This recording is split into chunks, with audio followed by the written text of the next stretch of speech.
Welcome everyone. Glad to see you on my channel. Today I will tell you about an unusual story, an amazing story about companionship and love. I wish you a pleasant audience.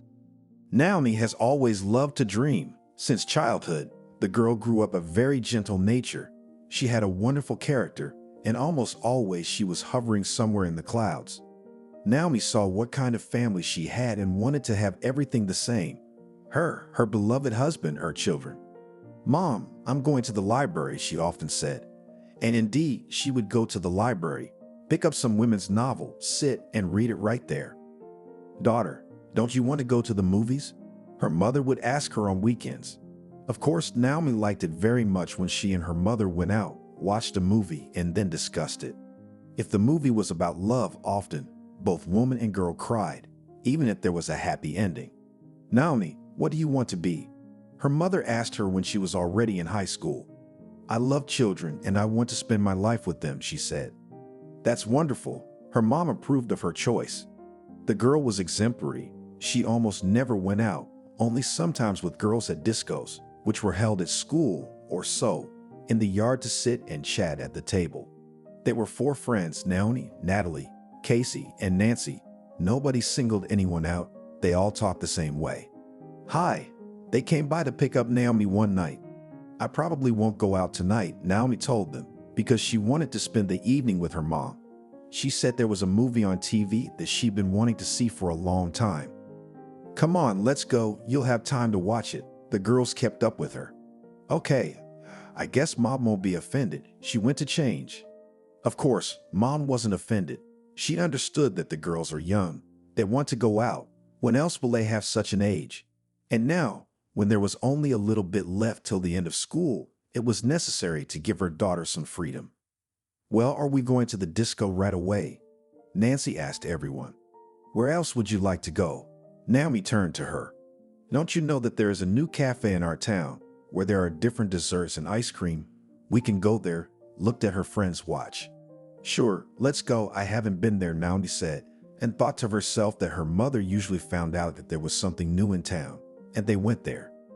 The girls came to the cafe, sat down at a table, ordered ice cream, sat enjoying the cold dessert. At this moment, no one even thought how their lives would turn out, what would happen. But for Naomi, this day was fateful. At some point, the bell above the door jingled. Everyone turned their attention there. A group of guys entered the room. One was tall, blonde-haired, blue-eyed. Naomi herself doesn't know why she paid attention to him then, but she really liked the guy. The guys didn't pay any attention to the girls. They walked over, sat down at a table, and began to discuss some topics of their own. Naomi nudged Nancy in the side. "What?" Turned to her.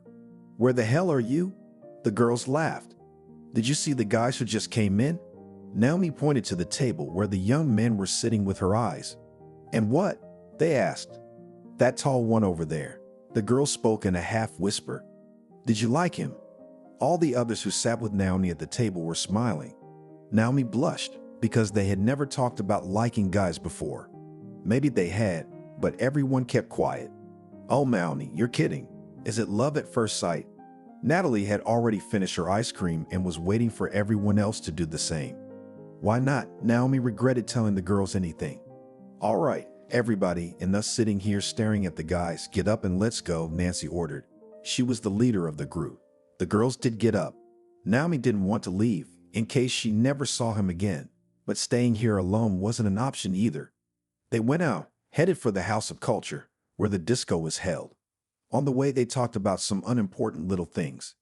Naomi was not here. Yes, she was walking next to her friends, but the tall blonde man did not get out of her head. The girls went inside and almost immediately went dancing. And what was Naomi's surprise when the slow dance started? The young man from the cafe came up to her. "Would you like to dance?" he asked her. Yes, she was speechless and everything else because she couldn't believe that this was actually happening. He led her to the center of the room. They started dancing.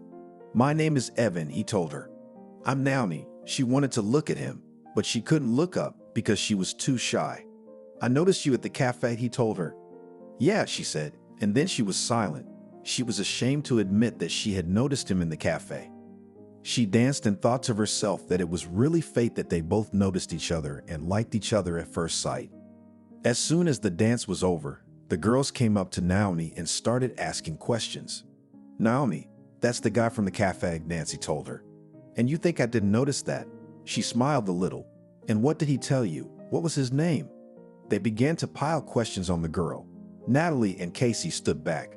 They were very curious too. "I don't know anything yet. We just danced and met. His name is Evan.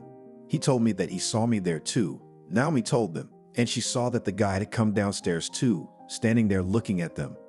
"Naomi, can I talk to you for a minute?" He came up to them. "Hi," Nancy said to him. "Evan, meet my friends Nancy, Natalie, and Casey," said the girl, and for some reason she blushed again. She didn't realize what was happening to her. It was the first time she had been like this. Naomi began to carry over to herself all the things she had read in women's novels. There she was, so modest, quiet, docile, and he would take her by the hand and lead her through life. That's what she thought as the guy walked her home that evening. "Why haven't I seen you anywhere before?" Evan asked her as they approached her house. "I don't know," she answered. She didn't want to go home. She wanted to spend some more time with him. But she realized that if it was real, if it was true, they would see each other again tomorrow and maybe start talking. "Let's meet tomorrow," as if Evan had read her mind. "Sure, I'm free after school. Come to the courtyard," she told him. They agreed, said goodbye, and the girl went home. "How was the walk?" her mom asked her. "Great." Naomi was shining like a new dollar. "Tell me what happened. What happened? I haven't seen you so happy for a long time." Mom guessed that her daughter had something good.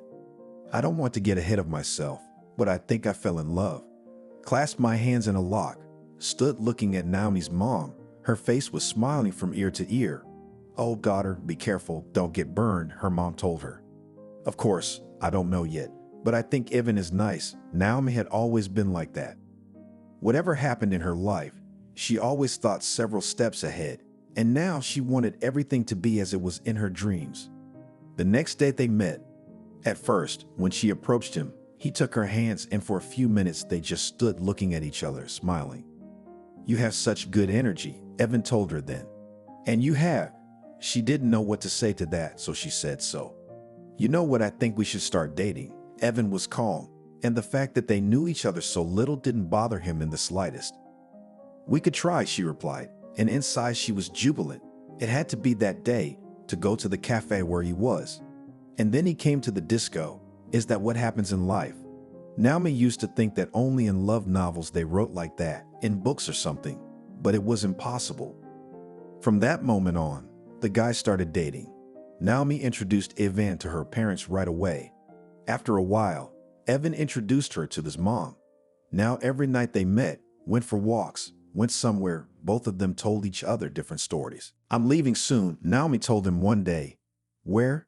He didn't understand. "To study." She laughed back. He looked so scared. "You scared him?" He waved his hand at her. "I think that this separation will not affect our relationship with you," the girl asked him. "You know, I could come with you," he said after a short pause. "That would be perfect," she smiled. After receiving her diploma, Naomi immediately applied to the institute where she wanted to go, got accepted, and first checked into the dormitory. Evan promised that when he solved all his questions, he would come to her. And then they would think about a rented apartment. Since the girl had planned to study here for a long time, she liked it, and she wanted to do it. She wasn't lazy, even when Evan came to visit during the week. They would walk around a bit so that she would have time to do whatever assignments were set. Then the young man said that he could finally stay and they could try to start living together. Naomi was both so pleased by this situation and a little saddened. She realized that if she started living an adult life, she would have less time to study. But she couldn't say no because she really liked this man. "Wow, that's a lot of work," Evan told her. She had already completed 3 years of school, and she had a practicum ahead of her. Naomi could not decide where she would go, either to her hometown or here, where she had already been offered a place. Of course, in the native walls would be very good, but since Evan had already got a job here, she thought that another separation was not necessary in her life. So she agreed to do her internship here in this city. "You decided to stay here after all," the young man told her. Yes, what's the point of going back and forth? Now I'll get an internship, then I'll graduate, and maybe I'll get a job here too, Naomi said. When Naomi came to the school, she could not put it into words how much she liked it here, how much she liked all these children. She had memorized each one during the time that practice was going on. Naomi managed not only to make friends with these children, but also to learn a little about each one, what kind of character each one had and what kind of approach each one needed. When she entered the 4th year, she didn't want to think about anything else, only about going to work. She lived her studies and knew that everything would work out for her. When the girl was already in the 5th year, her mother suddenly came to visit her. She did this very rarely, but here the daughter saw that the woman did not have everything in order. "Mommy, what happened?" She hugged her, and at that moment she did not hold back and cried. It turned out that Naomi's father had left her for another woman. Can you imagine? Her mother looked at her with tearful eyes. "How is this possible? You always had an exemplary family," sat Naomi on a chair and took her hands on her head. "I myself never imagined that I would be alone in my old age," the woman said. She stayed at Evans with Naomi for a few days. In the meantime, the young man decided that while his future mother-in-law was here, he had to propose. He did everything correctly and beautifully. The restaurant, flowers, ring, smiles, and then the main words in Naomi's life. She thought back to her childhood dreams. In them, everything was just as Evan had done now. "Oh, children, how happy I am for you," her mother had said. Once Naomi had read a book that described a girl's wedding. It was written that she wore a light white dress, which was tied around her figure, with a hat on her head. And for some reason, she visualized this image in her head so much that she couldn't think of anything else but that. "Darling, how about an ordinary classic dress?" her mother asked her. "No, I want such a dress." She drew a sketch on paper, but they couldn't find it in the stores. Then, while the girl was at school, which she was coming to the end, she passed the state examination, diploma, everything else. Her mother was looking for a seamstress to do what her daughter wanted so much. "Honey, look what I have here," stood the woman at the closet when her daughter returned from her studies. Almost everything was already turned in. There was only a little left. "Well, show me," Naomi guessed, but she had no idea it would really be so beautiful. "Close your eyes," her mother smiled. Naomi closed her eyes with her hands. She waited. She heard the closet door creak open. She took her hands away. She watched and remained silent. "Mom," she finally exhaled and walked over to her. "Everything for you, my dear." The woman realized that her daughter liked everything. When Evan came home in the evening, the bride-to-be decided not to show him the update and not to tell him, so that it would be a surprise later. They had dinner, agreed that the application would be filed now, and the wedding would be held at the end of the summer. Naomi wanted to get a job by then, and she believed that everything would work out. "As you say," the young man pressed her to himself. Mom decided to stay with the young people. She wanted to help them in everything, and as soon as they signed to leave. So far, everything in the girl's life was as she once dreamed. Study was behind her. Her beloved was near. Only happiness and nothing else. "Hello," she came to school. "Good afternoon," the headmistress looked at her. "I would like to get a job with you." Naomi smiled, because she and this woman had known each other for a long time. When the girl was interning, Beatty herself had told her that she was always welcome here. Of course, Naomi, she extended her hand and took a folder with documents. The girl was sure that she would succeed. There was not a single doubt. She was expected to work in September, and now she could get married. "Nancy, hi," Naomi called her friend. Since they'd been separated, they'd seen each other very rarely. "A friend, finally," she said. "I want to invite you to the wedding," Naomi said, and listened to her friend's reaction. "Are you going to call Natalie and Casey yourself, or should I?" Nancy asked. "No, I'll do it myself," smiled the girl. "Okay, see you later then," said the friend, and they said goodbye. After that, Evan booked the restaurant. Everything was ready. There weren't very many people at the wedding, but it was fun. Evan and Naomi were happy. Mom went home. She hated it so much, but she couldn't stay with the kids all the time, could she? "Beloved, now we have to think about the babies." Evan hugged her, burrowed into her hair, and whispered. "Beloved, wait a little while. I have to do some work," she said. Yes, of course, he kissed her. The work was not easy. At first, Naomi, when she started working, had been kind, making concessions to everyone. But with the children she worked with, she had to be strict with them because they could be sassy. If you were nice to them, they didn't listen, they behaved badly. Naomi began to develop a strong character, a strong voice, and though she cried a lot in the evenings, she liked working at the school. Why do you go there if you cry afterwards? Evan said irritably. He couldn't see his wife suffering. No, I like everything. It's just emotions I can't let out. She lifted her face and smiled. I see it'll get you through school. Her husband didn't like the way things were going. 3 years passed, Naomi still hadn't talked about having kids, even though Evan really wanted to. Well, wait a little longer, she told him. How many can you do? Look at yourself. With your school became nervous, twitchy, he told her reproachfully. Darling, don't be nervous, she sat up to him. Good. He kissed his wife on the neck. At work, the girl was praised, and after 7 years of her work, the director summoned her to her office. Hello, walked an excited Naomi into her office. Have a seat. The woman showed her to a chair. The young teacher was worried. Naomi, would you like to be a head teacher? The principal asked. What? The girl didn't expect to hear that. Why you work? You have all the indicators on top. Saw Naomi that in the hands of the headmistress again all her documents. Good, it meant a promotion, which meant she was doing a good job. Back home today, she returned in high spirits. She and Evan had had a strained relationship for about 6 months. He could stay late at work, go out with his friends and more. The only complaint he had with his wife was that she was exhausted and worked too hard. Nauman hoped that it was just a crisis in the family life, and that soon everything would pass and it would be like before. Evan, I'm home. She entered the apartment, but the answer was silence, as usual lately. The girl went to the kitchen. She put the kettle on, made a light salad, sat down at the table. After that, she picked up the phone to call her husband. When she opened the list of recent calls, she grinned. Why does it like this? She asked herself. Before, when she first wrote down her future husband's number, she had him listed as her favorite, then changed her phone and listed Ivan with just a name. But now the screen was simply labeled husband. Where had it all gone? Where was this great love of theirs? At that moment, he answered her. Honey, where are you? Naomi asked him. And you? I'm at home. I wanted to cry. And I'm at work, he said, because a couple of years ago, he used to come and wait for her, cook dinner, buy flowers, and his wife was gone. When he called, she said she was at work.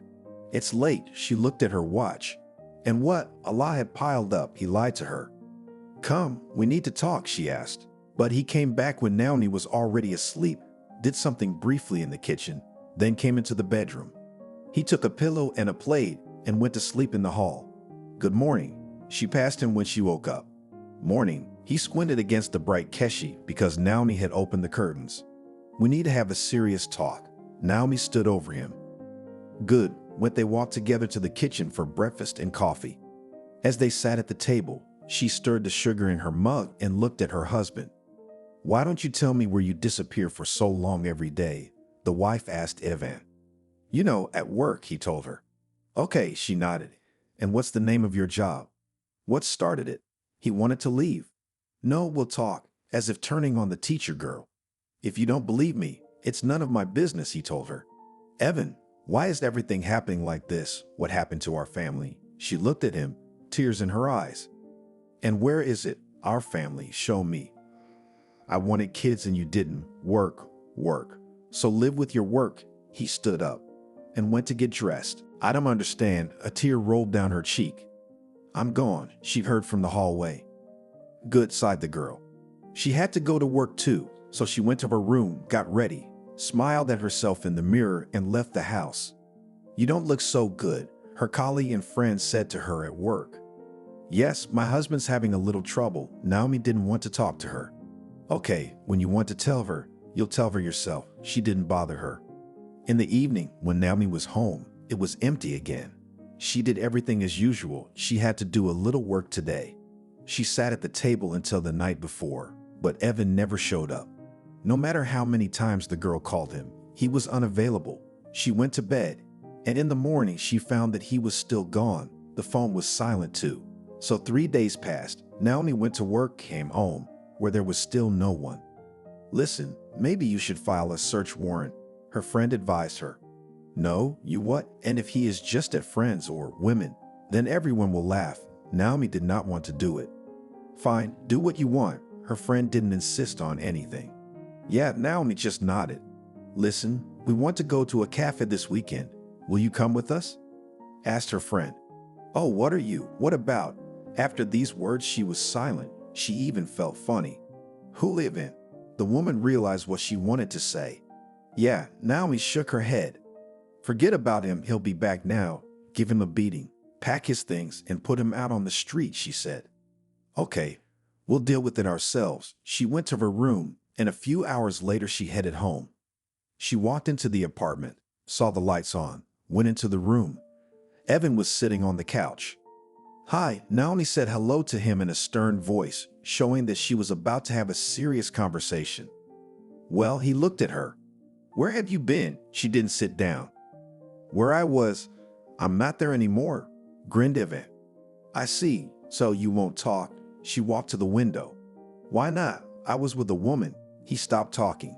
What? She turned sharply. Naomi had assumed it, but to have it like this, he himself directly told her about it. She couldn't believe it. What she heard, I've been seeing a woman for months now. Now she seems to be expecting a baby, my baby. He emphasized the last words in his voice.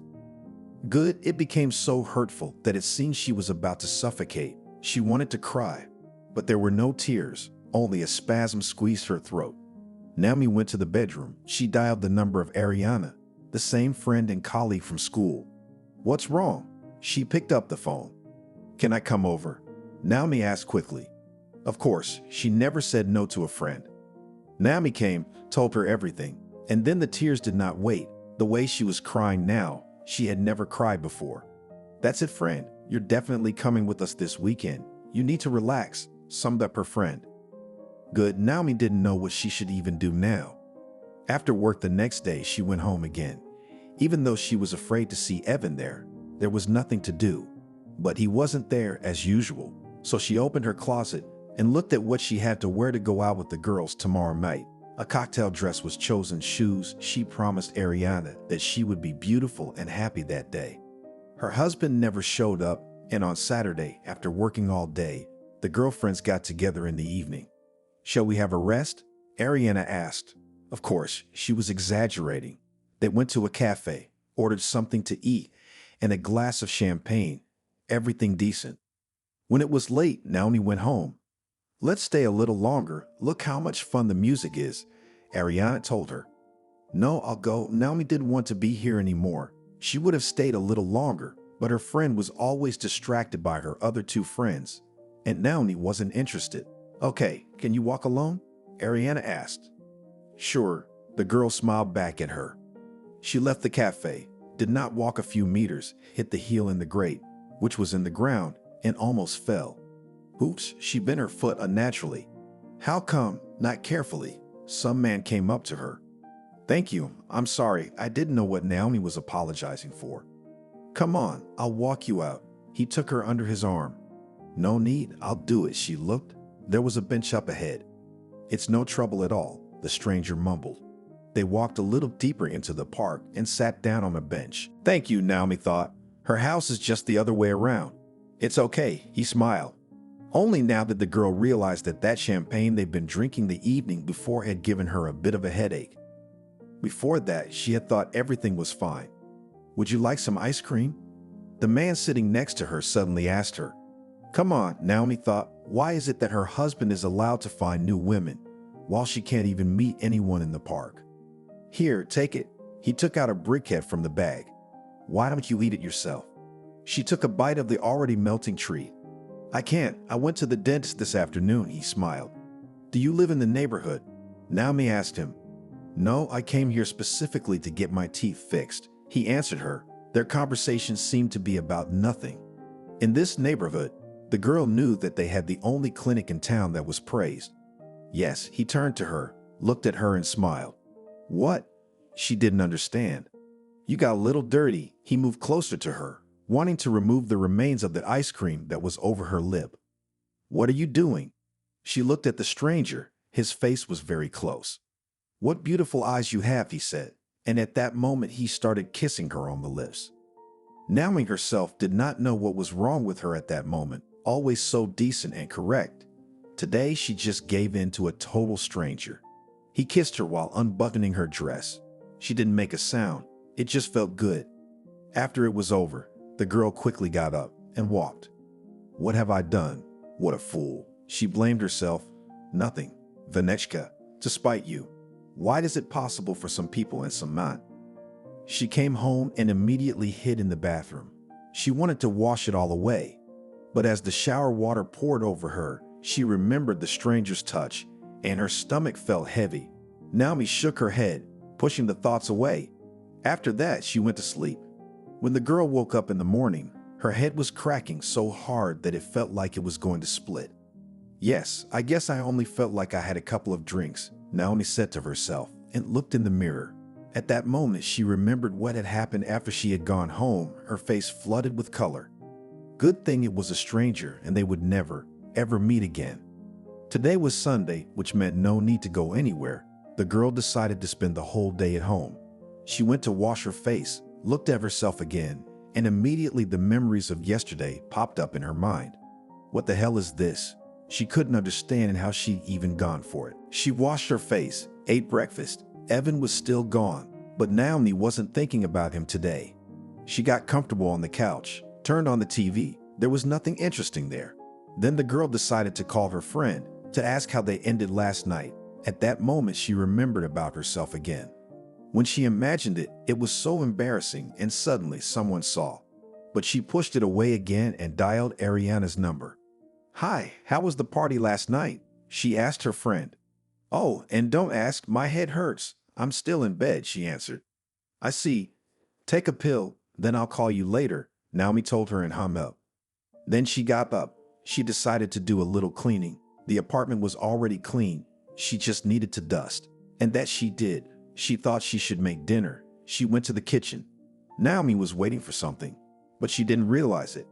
When it was far after lunch, she sat down in front of the TV again. It was starting some love series. She loved it. At the same time, the girl opened a news feed on the internet to find out what was going on in their city. This page was very popular and convenient. You always know what events and where they happened. What is this? She saw a picture of their neighborhood, and then there was the news text. It said that yesterday a man came to the dentist's office and was diagnosed with HIV. Everyone who had been to the dentist's office that day should be tested immediately to rule out any cases of the disease. Jesus. Naomi clamped her hand over her mouth. She remembered the stranger's words that he had come specifically to have his teeth treated. Why didn't he treat them in his city? What to do? After that, the girl had a panic attack. She thought that if the school found out something, and they were soon to have a medical examination, it would be a disgrace for the whole town. And what next?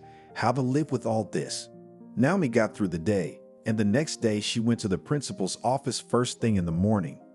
"I want to quit," she said from the doorstep. She didn't understand. She looked at the employee confused. "What is not clear? I divorced my husband. I want to leave," said the girl so quickly, as if something afraid. "Naomi, calm down, sit down. Let's talk." Betty began to speak calmly. "I'm fine. I just want to get out of here as soon as possible," she said. "Okay, but maybe you can work for a month?" asked the principal. "There are 2 weeks till the end of the year. I'll finish them. I won't work anymore," the girl said firmly. "Okay." The one gave her a sheet and a pen for Naomi to write a statement. It was necessary to finish all the things. Naomi was afraid to meet Ariana. She didn't want to tell anyone anything, because even the closest ones could spread gossip. Now she would come straight to the first class, and as soon as the bell rang from the last class, she would leave immediately. "Girlfriend, what's wrong with you? Where are you? Betty said you were leaving?" Ariana called her. "Yeah, sorry, I don't have time." She was just dropping the call. It was a few days before the end of the furlough period, and Evan still hadn't come home once. No matter how many times Naomi called him, he either didn't answer or just dropped the call. Then his wife decided to leave him a letter in which she wrote that she was not angry with him and wished him happiness, and also that he himself filed for divorce. She does not mind. and let them with a new girl, everything will be fine. The girl put the paper on the table. After that, she went to bed. The next day, she was leaving. Mom, hi, she came home. Nouni? She was surprised. Her daughter never came without calling. Why are you so surprised? I can't come home already? She smiled naively. No, it's okay. Come in. Took her back the woman. Before this, the daughter had not told her mother what was going on in their family. But now, when they were sitting in the kitchen, she decided to tell her everything. Mommy, I have to leave, she told her as they sat at the table drinking tea. I don't understand what happened. Everything was fine with you. The woman was surprised. Evan found someone else. They are expecting a child, and I can't cope with this situation. I decided to go away. Tears rolled from my eyes. Yes, there might have been some truth to it, but that wasn't why Nouni was crying. She would never stay here, and if the truth became known, she would be ashamed of herself in front of her mother. Oh my God, my little girl. Her mom hugged her and cried too. Listen, you remember Aunt Cindy, who lives somewhere in the South? She asked her daughter. Well, she nodded. Maybe I'll go to her place. We used to go there a lot, Nouni suggested. I don't even know. We haven't talked in so many years, the woman said. All right, I need the sea air and distance from society now, she lied. Well, maybe I should come with you, the mother asked. No, you'll be fine. I'll stay with you for a couple of days and then I'll be on my way, Nouni said in a businesslike manner. Everything was so fast and amazing, not only for the mother but also for the girl herself. Now all the evenings while she was here, they would get together with her mother, and as they had done long ago, they would watch different movies and then discuss them. The mother, in this way, wanted to distract her daughter from bad thoughts. Don't be bored, I'll be there soon, Nauman hugged her, thinking that it might not be true. Good, and you there, as you get settled, be sure to call, cried and kissed her woman. Naomi went to the station, got on the train, drove, looked out the window, and thought that this was not the life she had dreamed of. Some women sat next to her and they chatted and laughed. And here she was. The last time she had been here was when she was still in school. For some reason, the village had seemed big to her then. And now, when the cab had brought her there, she could see that there were not so many inhabitants. Anybody home? She knocked on the window. The house sloped and seemed smaller than it had seemed to her before. Come in just for fun, a woman passed by. Okay, Naomi was surprised. She went through the gate, then into the house. It didn't smell very good. Aunt Cindy, shouted the girl. Who is it? She heard from the room. It's me, Naomi. Remember, me and Grandma used to come to visit you all the time, she told her. Oh, Naomi, come in. The girl entered the room. The woman was lying in bed. It was obvious that she was sick. Everything around her was dirty and dark.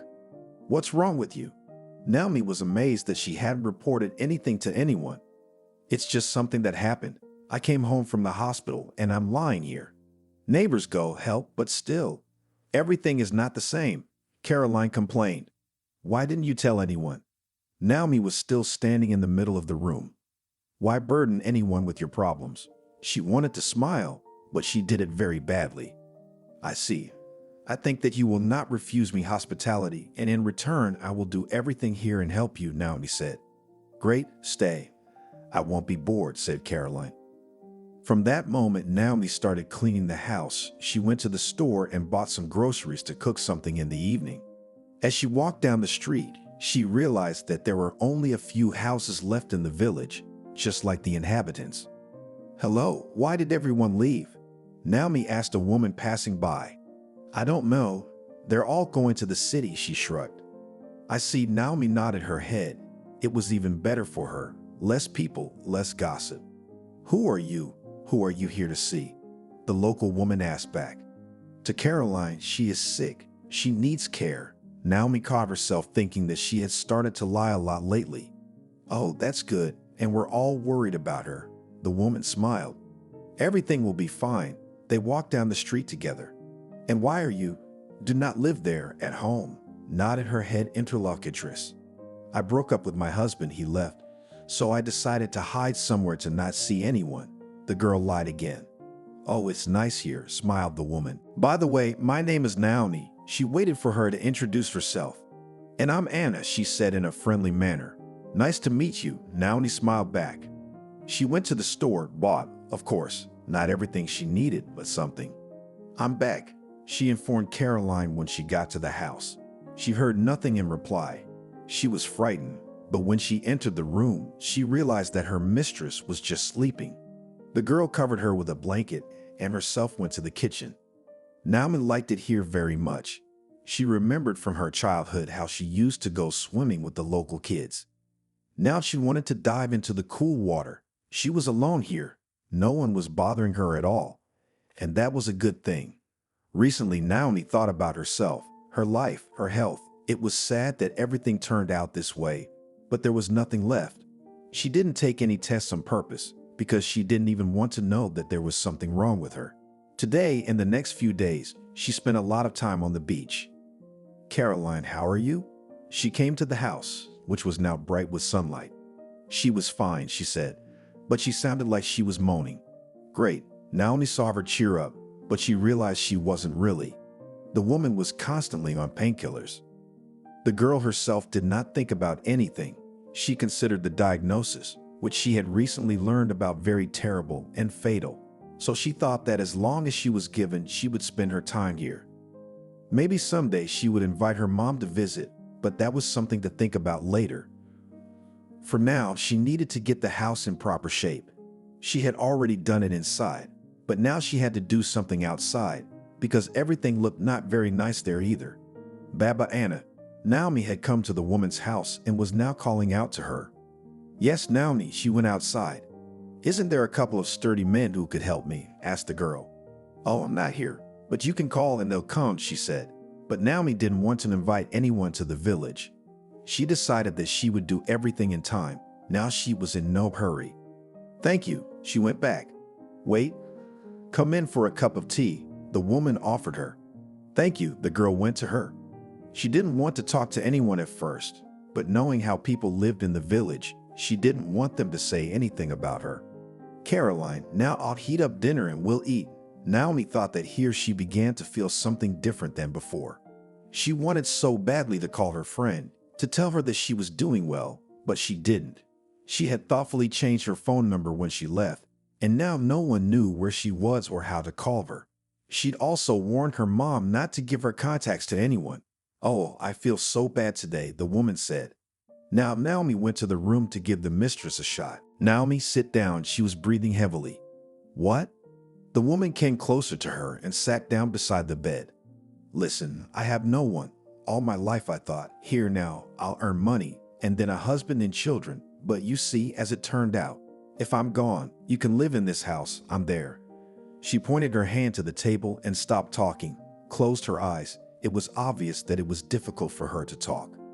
Naomi took Naomi's injection and gave it to the woman.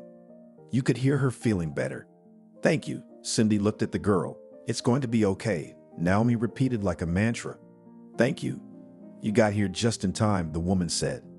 A month passed, the second. As Naomi lived here, she liked everything, only she missed her mother very much. The girl went every day to the neighbors, which were not so many. She tried to pay attention to each of them. On some days she made pies and invited everyone to her yard. Carolina was getting worse every day. "Maybe you should go to the hospital," Naomi suggested it. "No, that wouldn't help," she coughed. "I don't know how to help you," Naomi cried every day. "You don't have to help me, just let it go." The woman stood her ground. "I just can't do that." Lately the mood was changing by the hour. "It's okay." Caroline held Naomi's hand. She was gone after 4 months of Naomi living here. "Baba Anna." Naomi came running to her in the night. "What's wrong?" She ran out of the house in a scarf. "Caroline." Naomi couldn't speak quietly. "My God." The neighbor woman understood at once. "Come on, I'm scared." She did not know what to say and how to behave at this moment. "Now run to the others." She waved her hand at her. "Okay." Naomi went to the next neighbors. As she ran, she wiped her feet so badly she couldn't get up afterward. The women did everything right. They called the paramedics. The paramedics documented everything. They didn't take the woman anywhere because it was written in her medical history that she was sick. "Everything is ready. We can bury her," Anna said sadly. "Good," agreed everyone else, and only Naomi could not come to her senses. But she gathered her thoughts and everyone went to the cemetery. It was business as usual there. After all sat down at the table, memorialized, said a few words, and began to disperse. "And you, girl, why don't you take care of yourself?" asked Naomi Anna, who stayed here. "Don't you understand?" The girl looked at her with big eyes. "You have a baby under your heart," smiled Grandma Anna. "What? It can't be." Now Naomi realized why she felt so bad and her mood was changing. "It can, and indeed it can," smiled the woman. "And what to do now?" was as the frightened girl. "You what?" Baba Anna laughed. "No, sorry." Naomi realized that now she could give herself away. "You see, her husband left and left you a present," the woman said. "Yes, a present." Naomi shook her head. Now she wanted to be alone to think. "Don't be sad. We'll help you with everything," Anna said. "Forgive me, I'm tired. I need to rest and think about everything," Naomi said to her neighbor. "That's it, I understand. I'm leaving." She got up and went to the exit. And Naomi was left alone. She sat by the window and began to think about what to do and how to be further. If there really was a disease, it could be transmitted to the child. If you go to register, you have to take tests. Everything will be clear at once. "No, I will not do anything.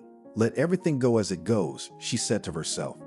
The next day, the girl went to the city, went to the store, bought tests, and then everything that may be useful in childbirth. She realized that there would be a lot of blood, so she took gloves for her hands so as not to endanger anyone. And as for the baby, she had wanted one for a long time, and there was no way she was going to give it up now and not hurt it. Naomi had made up her mind finally. Since Grandma Anna knew about her situation, she had already told everyone the good news. When Naomi arrived from town, they were waiting for her. One brought milk, the other curd. "Here, now you need it, all your own, homemade, useful." They gave the girl all this in her hands. "Thank you." The girl was grateful. "Eat to your health," they smiled, sincerely happy for the girl. "Thank you very much," Naomi smiled, but she wanted to cry. She went back into the house. The girl realized that now, if she had a child, he would need a lot of things. She used to have some savings of her own, and Caroline gave her pension. It was enough for everything. Now he had to figure out something to earn money. There were no organizations here, except for the store, but there was a salesman. Yes, and now, when her belly starts to grow, Naomi won't be able to stand behind the counter for hours at a time. "So let's remember the youth," Naomi said to herself, and went to the room. She saw there Carolina had a lot of yarn and different material. The girl took out yarn and needles, sat down in an armchair, and began to knit. Not an hour passed, and she already had a small toy in her hands. Great. She evaluated her own work. After that, she went and sat down at the computer to sell. It is necessary to tell people that she is doing it. Naomi created a small website, advertised that she knits toys and sews to order. After that, she started making products. When Grandma Anna came to visit her and saw all this, first began to grumble that when pregnant knit is not allowed, the baby can be harmed. But Naomi did not believe in such omens. She continued, "You know what, and take my old machine, even though it is many years old, but it can still do a lot of things," said the woman. "You have no idea how you will help me." Naomi has already thought about this topic, wanted to rent somewhere. "Nothing, sew me a robe," laughed the neighbor. From that moment, the girl began to sew. She was good at it. One of the women from the village went to the market in town every day. She sold milk, cheese, and cottage cheese there. "Hello, Maria." Naomi came to her one day. Her belly was already visible. "Hi, Naomi," she greeted her. "Look what I brought you." The girl took out of the bag new curtains for the windows, a robe and pajamas for the woman's husband. "Oh, what are you doing? Why so much?" the woman asked her. "I want to ask you for a favor, and I can only pay with this," Naomi said modestly. "Ask for whatever you want." The local woman wondered, "Could you take my toys to the market? Maybe someone will buy them?" She gave the bag for the woman to look at. "Sure," smiled Maria. "Thank you. There on the tags is written my email address. Maybe someone will start to order," showed the girl to the woman. "I see your point," nodded the woman. She left the next day in the morning, and in the evening she brought Naomi the proceeds. She sold them all. "You wouldn't believe how popular they are," Maria said admiringly. "I'm so happy. Will you take more?" Naomi asked. Even though the earnings were not so big, but still, it was enough for something. After that, a good sale started. Since Naomi was alone, she didn't have time to make much. It was frustrating, but the girl tried. One evening, Anna came to Naomi's house. She entered the house and looked at the products that the girl makes for a long time. "Everything is so beautiful. People like it for a reason," she said. "Yes, thank you," was grateful to all these residents. Naomi, "Listen, my dear." The woman sat down at the table. "You're due soon, and you're not even going to the hospital. You see, I have a fear of big cities lately. I don't know, maybe it was the divorce. I had to lie to the girl again. And where are you going to give birth?" Grandma made big eyes. Here, she showed me the place she had prepared for the birth. "What? Are you crazy?" Grandma Anna was surprised. "What's wrong? Everyone used to give birth like this." Naomi almost cried. She was waiting and afraid of this conversation. "Okay, and then what?" The woman didn't understand. "Nothing, we'll give birth, then we'll register the child, and that's it." Naomi shrugged her shoulders because she didn't know what would happen afterwards. "Okay, girl, you are risky. You need to tell Aurora what you have made up." She stood up and headed for the exit. "Thank you." The girl threw her arms around the woman. Sometimes Naomi, when she wasn't working, started to think about how and what would happen. She hadn't told her mom how surprised she would be when she found out about her grandson. And that was the worst part. Sooner or later, if she was sick, someone would find out. "Everything will be fine," Naomi said with each stitch as she knitted or sewed. It calmed her down a bit. When the girl was already in her last month, she received a letter in the mail. It was from some private store. They wanted to order from the girl a small batch of toys to try out. That day, Naomi had a feast. She made pies again, cut up salads, and invited the closest people, which was practically everyone. "I didn't think it would work out," shook her head at Maria, who was still driving and selling what the girl gave her. "To be honest, I didn't really believe it myself," Naomi said quietly. "Okay, it's okay." Grandma Anna stroked her arm. A week later, Naomi went into labor. She made her way to her neighbor's house and told her everything.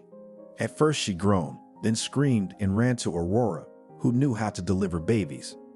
"It's like a primitive system. You could have called the hospital," Aurora said. "It's too late to call somewhere else," grumbled Anna. "Water," the woman commanded.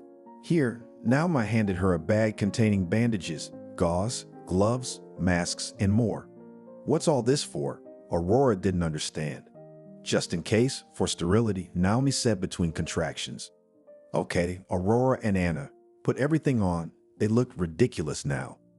Oddly enough, everything went very well. The whole thing lasted about 3 hours. And here's a mother holding her newborn son. "Should we call an ambulance?" Aurora asked the girl. "If necessary, I'll do it myself," she thanked her. Aurora left, and Anna stayed in the house for a long time. She cleaned everything, washed the floors. Now it seemed as if nothing had ever happened here. "What will you name your son?" the woman asked. "John," said a happy Naomi. She smiled. "I'm so happy for you. Congratulations." She walked over and looked at the young girl and the little baby in her arms. "If it wasn't for you," cried the girl. She thought to herself, if it weren't for her, then she wouldn't have been so careless in the park. There wouldn't have been all this. But on the other hand, she wouldn't have a son now either. She was so tired that, while John sniffled beside her, she dozed off too. She woke up to her son stirring. Naomi was so curious about all this, she tried to feed the baby, but there was no milk yet. The next day, the whole village came to congratulate the young girl. It was necessary to go to register the baby, but Naomi could not do it yet. Everything hurt. "Do you want me to do it?" Grandma Anna asked. "No, now, a little step back, and I'll do everything myself." "And who will let you do it?" Naomi said quietly. "As you know," shrugged the neighbor. For now, the girl was happy every day when she was near Stepa. She couldn't believe that such a thing had happened in her life. But it was true, so it had to be accepted.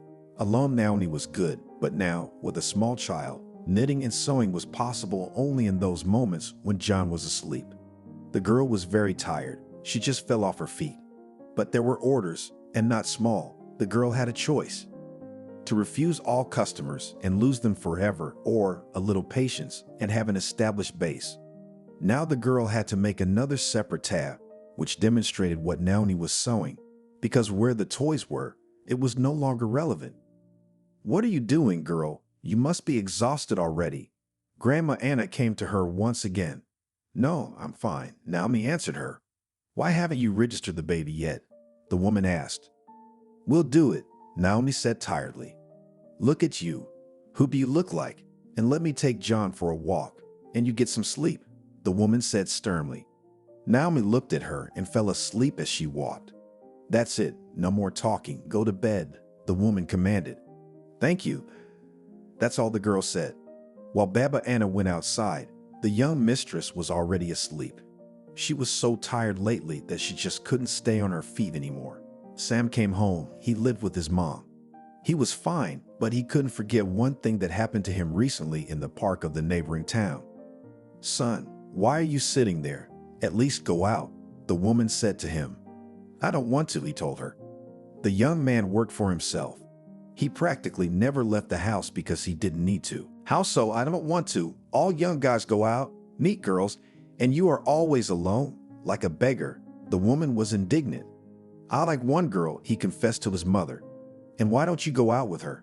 Don't invite her to visit?" The woman was surprised. "Because I don't know her," he answered truthfully. "What do you mean?" The woman didn't understand. Just like that. "I don't know, that's all." The young man began to feel sad. At that moment in the park, he didn't know what had gotten into him. He just wanted to kiss her, but it had gone too far. And now those eyes, the smell, the hair, everything came back to him, and he couldn't get rid of it. When a few weeks had passed since that moment, the young man decided to go to the place where he had been not so long ago and meet his mysterious stranger. He remembered that she had told him about the neighborhood where she lived. He would walk there. Then he would go to the park, sit on the same bench, waiting for her to remember and come. But it didn't happen, and the guy was bored and suffering. "Why are you like this? How long has it been?" his friend asked him. "You see, there is a girl I want to find, but I cannot," he said to his friend. "And what's the problem? The internet will help you," he replied and smiled. "You see, I don't even know her name," he still said sadly. "What do you know?" "Nothing, the city where she lives. And that's all." Sam waved his hands. Understandably, the friend asked everything he knew, wrote down, promised to think of something. But the latter couldn't do anything about it either. Naomi's social media accounts didn't list her as living in the town where they'd met Sam. And there was no other way to find her. "So friend, don't be sad. Let's go to a club or a cafe together, meet someone, get acquainted," Alex asked him. "No, I don't want to." The guy shook his head negatively. "And suddenly, you will meet her, and she is not the one you dream about. You said yourself that you saw her only a few minutes," said the comrade. "You don't understand. I feel like we have a connection," Sam told him. "Okay, you said you know what neighborhood she lives in. Maybe we'll go there and just walk through all the houses," Alex suggested. "Do you have any idea how many there are?" The young man was surprised. "Well, what do you suggest then? Imagine how many women from this city, and suddenly she was there, not a local, just like you." Could not change his friend's mind. "Alex, I don't want to talk about it." Sam didn't want to talk about it. He didn't want to talk about it at all. "I see, you don't want to talk about it. Just say so," Alex told him. They talked a little more, and then Sam withdrew into himself again. He sat down at his computer every night, opened the girls from the city where they met, and just looked at them. Maybe he'd fall for her, but unfortunately that didn't happen, and Sam suffered again.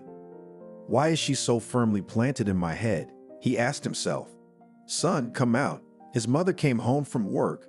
He sometimes thought she was calling him to help him with something.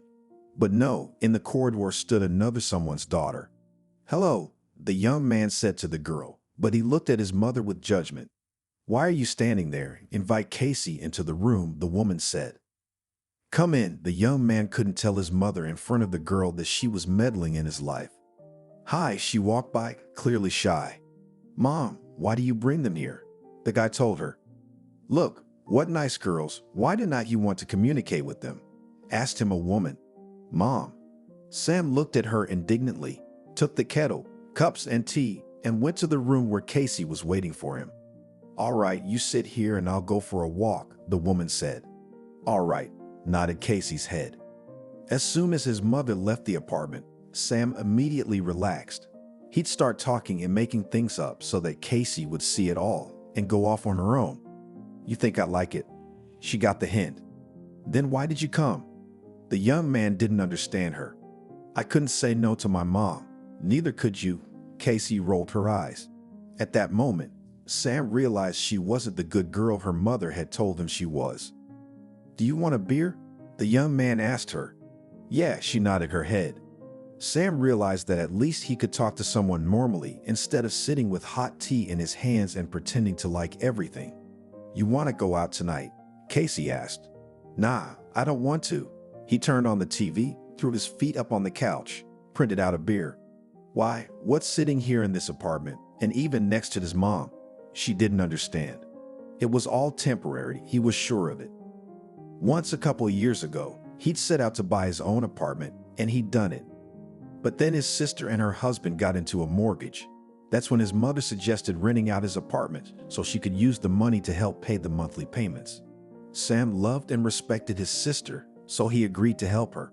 But he had a condition. As soon as he finds a girl, he moves back to this place. That's what he shared with the girl. Wow, I couldn't do that. Casey remembered her life with her parents and younger brother in the same apartment. But I could. For some reason at that very moment, the guy remembered his stranger and he felt sad again. All right, I should probably go. Casey got up off the couch. Okay, what do we say you don't like me? The young man smiled. I don't care, she shrugged. Okay, you're normal. Don't listen to your mother, Sam advised her. Okay, you are too, by the way. She smiled at him and walked out the doorway. After that, Sam started thinking about her again, the one he had met so suddenly and then lost as well. At that moment, his phone rang. He got distracted, answered it. It was Alex's best friend. Are you still souring at home? He asked him. Yeah, my mom just brought my girlfriend over. Sam told his friend how his mom was matchmaking him. I wish I could do that, the friend envied. Want me to introduce you? The guy asked in a friendly way. Sure, can you? Alex wasn't sure about it. Wait, the young man went to the balcony. Casey just came out of the entrance. He shouted to her, asked her to wait a bit. She got curious. She stopped. That's it, friend. I'll call you back. Meet me today at 7 as usual at our place, Sam said, and hung up. He changed his clothes, went out, closed the doors, and went downstairs. Did I forget something? She looked at him. No, I just thought we could go out tonight. He walked beside her. Well, why the sudden change? She was walking beside him. Honestly? He turned to her. Yeah, she was smiling. I have a friend, Alex. He's been looking for a normal girl for a long time. I suggested he meet you, he laughed. What are you doing? She didn't understand. Thought now that I'm acting like a mother by pandering, the guy explained to her. Well, yeah, Casey agreed with him. So are you in? Sam asked cheerfully. We can, why not? If you're so fun, you're probably a friend too, she concluded. Yeah, Alex would be even more fun. They were already on their way to the cafe where their friend was supposed to join them. They arrived, sat down at the table. Sam looked at the clock. It was still half an hour before Alex was supposed to show up. The young man made an order for now. He was sure that Casey must like the comrade. When the maid arrived, he was cheerful and he liked Casey right away, especially since her best friend had recommended her. Hi, I'm Alex. He took a seat next to her. Casey, she looked over and realized that her new acquaintance hadn't fooled her. Well, you guys hang out and I should probably get going. Sam started to get ready. No, where are you going? For some reason, they started stopping him together. Sit, socialize, why you need me? Young man did not understand. Come on, really go. His friend waved his hand at him. He wanted to socialize with Casey, and he knew that if Sam stayed here, he would be sad all evening again. Sam went home. It was possible to please his mom that Casey was attached after all. Of course, that wasn't the right word for the girl, but he couldn't think of any other. I'm home. He walked into the apartment. Where's Spatashka? His mom came out. She stayed at the cafe with Alex, said the guy cheerfully. What about Alex? What about you? The mother got excited. Look, she's nice, and Alex has needed one for a long time. So I introduced them. Sam went into the room and closed the doors behind him. Good, went the woman to the kitchen. She wanted to cry. She thought that her son was not all right with the psyche, The last few months, he just sits all day at home. She tried various ways to get him to wake up, but there was nothing she could do. Friend, hello. The next day, Sam heard his friend's voice on the phone. Hey, how's it going? I was wondering. Everything is great. Casey is really very cool and good girl. We agreed to meet today, Alex said. Well, I told you so. I was happy for my friend Sam. Now Alex started dating Casey. Sometimes best friends were together. And Sam could really see that the girl was treating the young man perfectly. Birthdays, other holidays now this trio attended together, but Sam couldn't always go with the couple. Today you can't refuse to go to the restaurant with us, Alex said almost a year after he met Casey. Did you make up your mind? His friend asked him. Yes, look, he took the ring out of his pocket and showed it to his friend. Wow, and he remembered his mysterious stranger again. Stop being sad. How long can it be? So much time has passed. Are you going to suffer for the rest of your life? Said the friend seriously. Leave me alone. If it passes, you will be the first to know about it. Suddenly, I will come now to your wedding, and there's the first beauty or a great girl, said Sam. Okay, I'll wait for you at 6 o'clock at the restaurant. Just try to be late, Alex threatened with his fist. Of course I'll be there. I couldn't miss such a moment, the one who brought them together and introduced them. He came home. His mother was cooking something in the kitchen. Mammy, I have great news for you. Alex is proposing to Casey today. The young man kissed her. Come on, we should call her mother. She wiped her hands. No, you don't need to call anyone. It's a surprise, said the son, and stopped her. Well, when will you decide to do it? It's been so long and you're still a recluse. She shook her head. Oh, Mom, it's not about me now. The young man wrinkled his nose. In the evening, he was at the restaurant at the appointed time. Alex was already waiting for him. Well, are you ready? Sam asked him. I don't know. I'm very nervous, admitted the comrade. It is understandable. I hope that when I have such a situation, you will support me too. Sam looked at him. What are you talking about? Naturally, they hugged. At that moment, Casey and her parents walked into the restaurant. They approached the table. Everyone thought that today would be just an acquaintance. But when everyone was seated, Alex, in order not to drag, got down on one knee, gave his beloved a ring, and asked if she agreed to marry him. Of course, she really hadn't expected that. Sam looked at the couple. He didn't realize it could end up like this when he suggested his friend to meet Casey. That's it. Now we have to get ready for the wedding, the young man said. Keep in mind, you'll be a witness. Alex looked at him. They've been gone for a long time. The guy was surprised. Will we have them, Casey? He looked at the girl. Yes, she confirmed. And who will Casey have? Sam raised an eyebrow. The witness? She clarified. Well, not at the guy. You'll see, was all the girl replied. Okay, said the friend then. Nothing interesting happened next, so Sam sat for a while longer and started to get ready to go home. He came in. His mom was still awake. So how'd it go? She asked. Great, Mom. I'm tired. I'm going to bed. Tomorrow I'll tell her everything, he told her that evening. Okay, did not insist, Mother. The night passed as usual. Nothing happened. In the morning, when Sam woke up, he first sat down at the computer, did all his chores, and then went out to wash his face and have breakfast. Son, you need a suit right now, the woman said. Why, no one is wearing suits now. He didn't understand. You what? The groom will be in a suit, the bride in a beautiful dress, and you in a t-shirt and jeans. Was she in bewilderment? And why not? We don't know yet what Alex will be wearing, he mumbled, not understanding why he necessarily needs to be in this constrained garment. No, a suit is absolutely necessary. His mother shook her head. Okay, I'll go look online now, he said and stood up. Wait, she stopped him. Well, what else? He didn't want to talk about the suit anymore. Now I'll show you something, or rather someone. I have a friend who works in a small store. She found a unique supplier. The young girl sews unique things that no one else has, Mom said, and at that moment turned on her computer. Oh, Mom, come on. I'd rather do it myself, sighed Sam. He was already tired of her hyper-parenting. No, you just look, and maybe you'll like it. At that moment, the computer turned on. The woman entered the site, and Sam couldn't believe his eyes. His so mysterious stranger from the park was looking at him from the monitor. Wait, he walked over and sat down in a chair. There, what did I say? Wait, I'll show you what she's doing. The woman leaned over and wanted to do something. Please, the young man looked at her. Okay, you wanted to do it yourself. Look, she didn't mind. The main thing was that he was interested. It was some kind of miracle. He couldn't believe it was her. Why did it happen? When he'd been looking for her for so long, his mother just knew about her.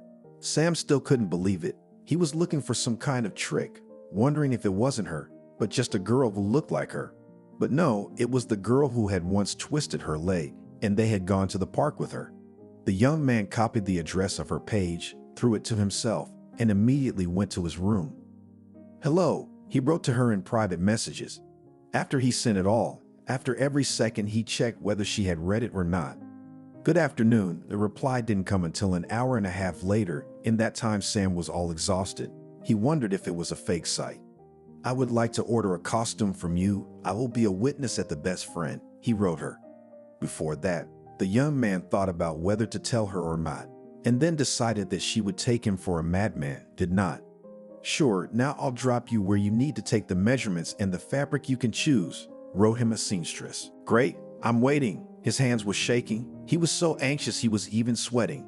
When the message came back from her, Sam went to his mother. Mom, urgently need a centimeter tape to take measurements. He spoke quickly. Wow, a minute ago he didn't want anything and now he already needs to take measurements. She was surprised. Can you make things quicker? He asked her. Sure now. The woman opened the dresser and started looking. She pulled out everything she needed, wrote down on paper what she was measuring, and then started twisting her son this way and that. When everything was ready, he grabbed the paper and went to the computer to rewrite everything. The mother was surprised at this quickness. I'm all done, I'm sending it. He wrote and sent all the numbers and the kind of fabric he liked. It wasn't really like that. Sam had picked the first one he saw. He just wanted her to answer him quickly. Okay, I'll take a look and text you if it's not clear, was all she said. Okay, I'm waiting. He pressed the send button. There was so much excitement inside that he couldn't even breathe. The next moment, the guy grabbed his phone. He wanted to call his friend to share his joy with him. Alex, hi. He spoke quickly and loudly. Sam, I can't talk yet, quickly muttered the friend. Too bad, sighed the man and hung up the phone. He couldn't sit or stand or do anything else. He wanted to sit at the computer, to write to her. Sam knew now that the girl's name was Naomi, and that was fine. Today, he'd been in a rut all day. His mother had said something. Someone had called, but he hadn't picked up the phone. The guy just imagined how he would come to her, because the city where she lived was only a few kilometers away. Hello. He heard one thin peak in the morning and immediately jumped up. He knew she was writing. Good morning. It didn't take a second for him to reply. I looked it up and made the cutouts. Naomi texted him. That's great. Maybe I can come over for a fitting, he asked the girl. Usually, if all the measurements are correct, there is no need for a fitting, she replied. But I still want to come, Sam insisted. No, that's not an option. I live very far away from you, she refused. I don't get it. I thought it was in a neighboring town, she stated. No, that's outdated information. I'm in the South now, she clarified. I don't care. I'll come get the suit myself. Sam was not only persistent, but as brash as it might seem. Goodbye. She sent the message and exited the chat room. Sam got up from his desk, grabbed his phone, and drove to his friend's house. He didn't realize what he should do now. He knew the girl's name and the approximate region where she lived. That's what he told Alex. You know what you're talking about. If before we didn't know the name, but only the neighborhood and at least the city. Now we know the name and the whole South. Do you realize what you're talking about? Alex, there she is. I found her. She's practically already met me, Sam said. Well, I don't know. Offer her double the price and tell her you'll be there in the near future. Shrugged and suggested a friend. Great idea. He said goodbye to his friend and went home. When he got there, he sat down again at the computer. He saw that the girl was not online, but he wrote to her anyway. Naomi, hello. I need this suit very urgently. My friend is getting married. The wedding is in a couple of days. We just can't wait for it to arrive in the mail. If you want, I can offer double the price, he wrote to her. He sat at the monitor, waiting for her to at least read his messages. But an hour, 2, 3 passed, and the message still hung there unread. He went and laid down on the couch. If she wrote him the address now, he would get off his seat and go to her. It didn't matter what transportation it was, plane, train, car. He would do anything to meet her. "Sam, let's go to dinner," his mother called him. Okay, he got up and realized that he hadn't eaten anything since morning. The young man went to the kitchen. Even though he was hungry, he didn't eat like he always did. "What's wrong?" Mom asked. "I'll tell you later, if everything works out," answered her son with some riddles. "Something with work?" She began to guess. "No, Mom, you can't guess." Sam wanted to eat and go back to his room. "Okay, you don't have to say it." The woman pretended to be offended. "Mom, it's okay." Her son came up to her and hugged her.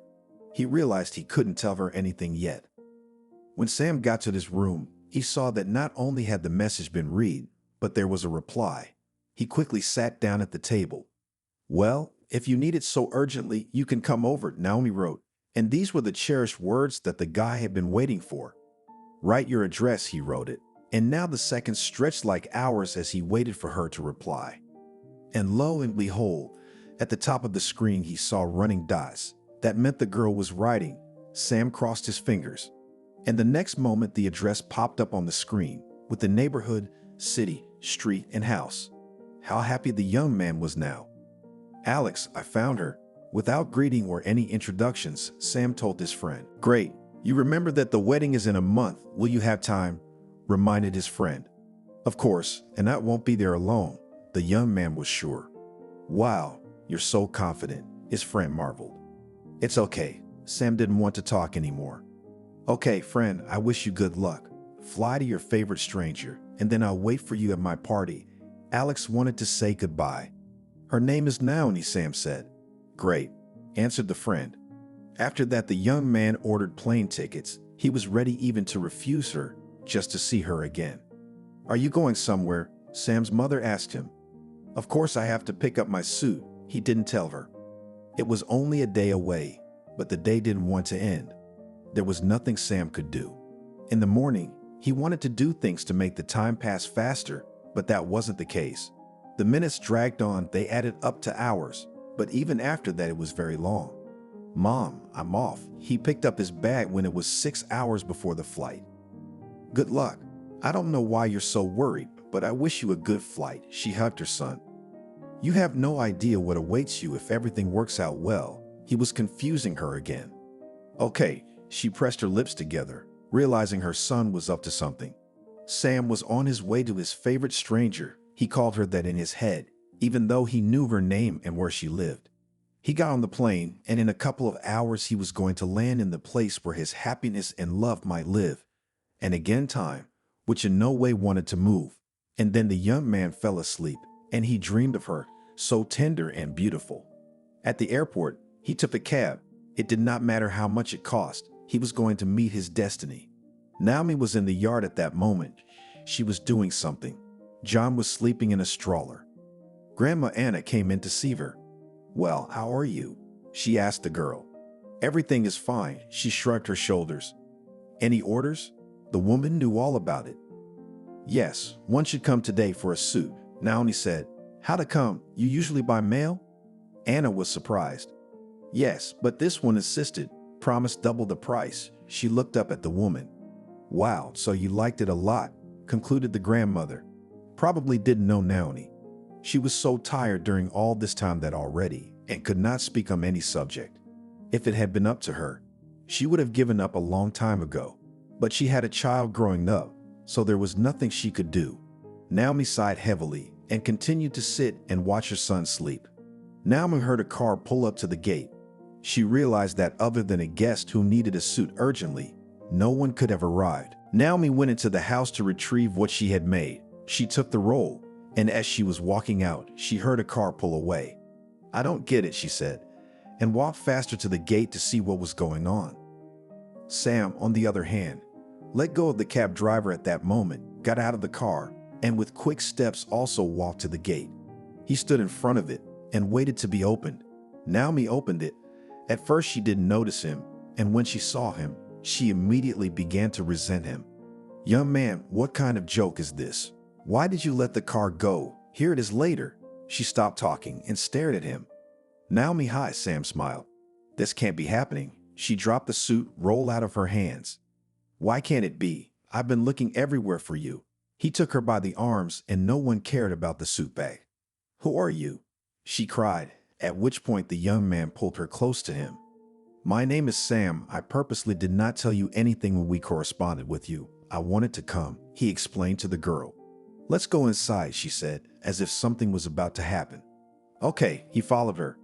You were looking for me on purpose. I'm not going anywhere, and I won't take any tests, she told him. What do you mean? The young man didn't understand. About your illness, I realized that just like that you would not look for me, and so insist on coming for the suit. She did not look at him. What sickness? He got up from the chair he was sitting in.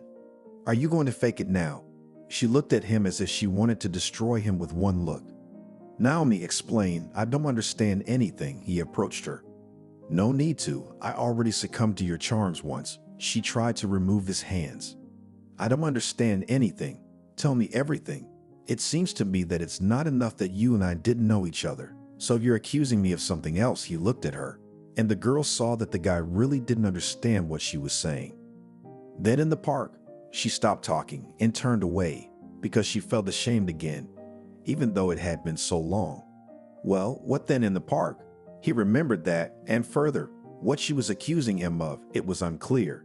And then she sobbed. So everything, I do not understand anything. We will now sit down, and you will tell me everything in order.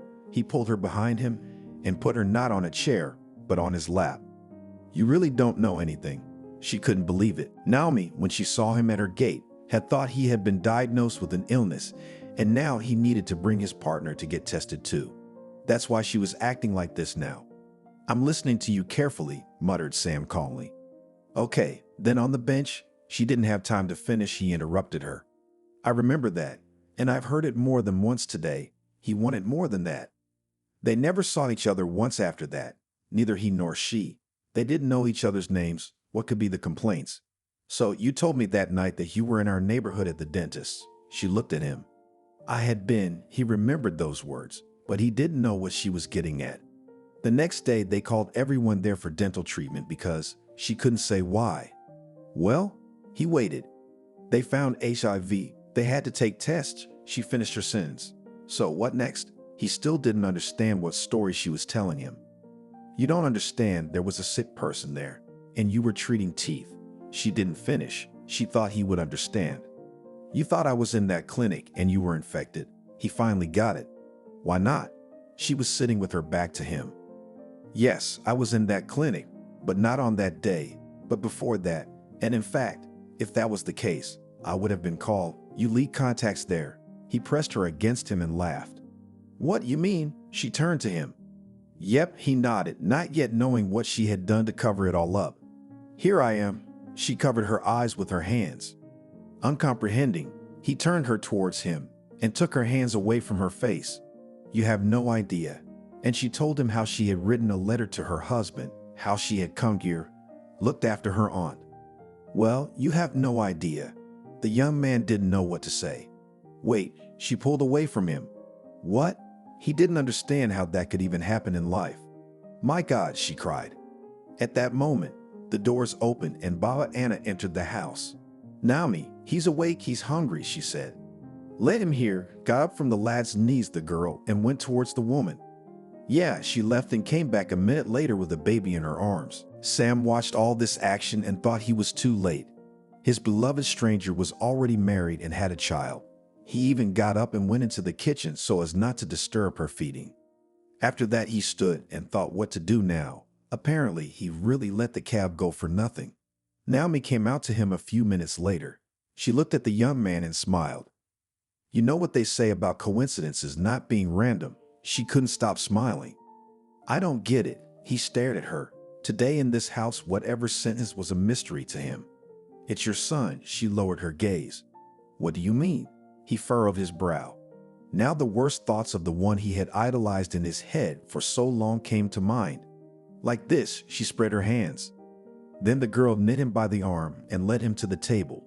There she sat him down, told him how and what, about her husband, about the meeting, how she had decided to take revenge. And that's how it turned out. If it wasn't for that story, she'd probably still be living with the guy who cheated on her. Why didn't you get tested? Sam asked her an elementary question. I worked in a school. It's a small town.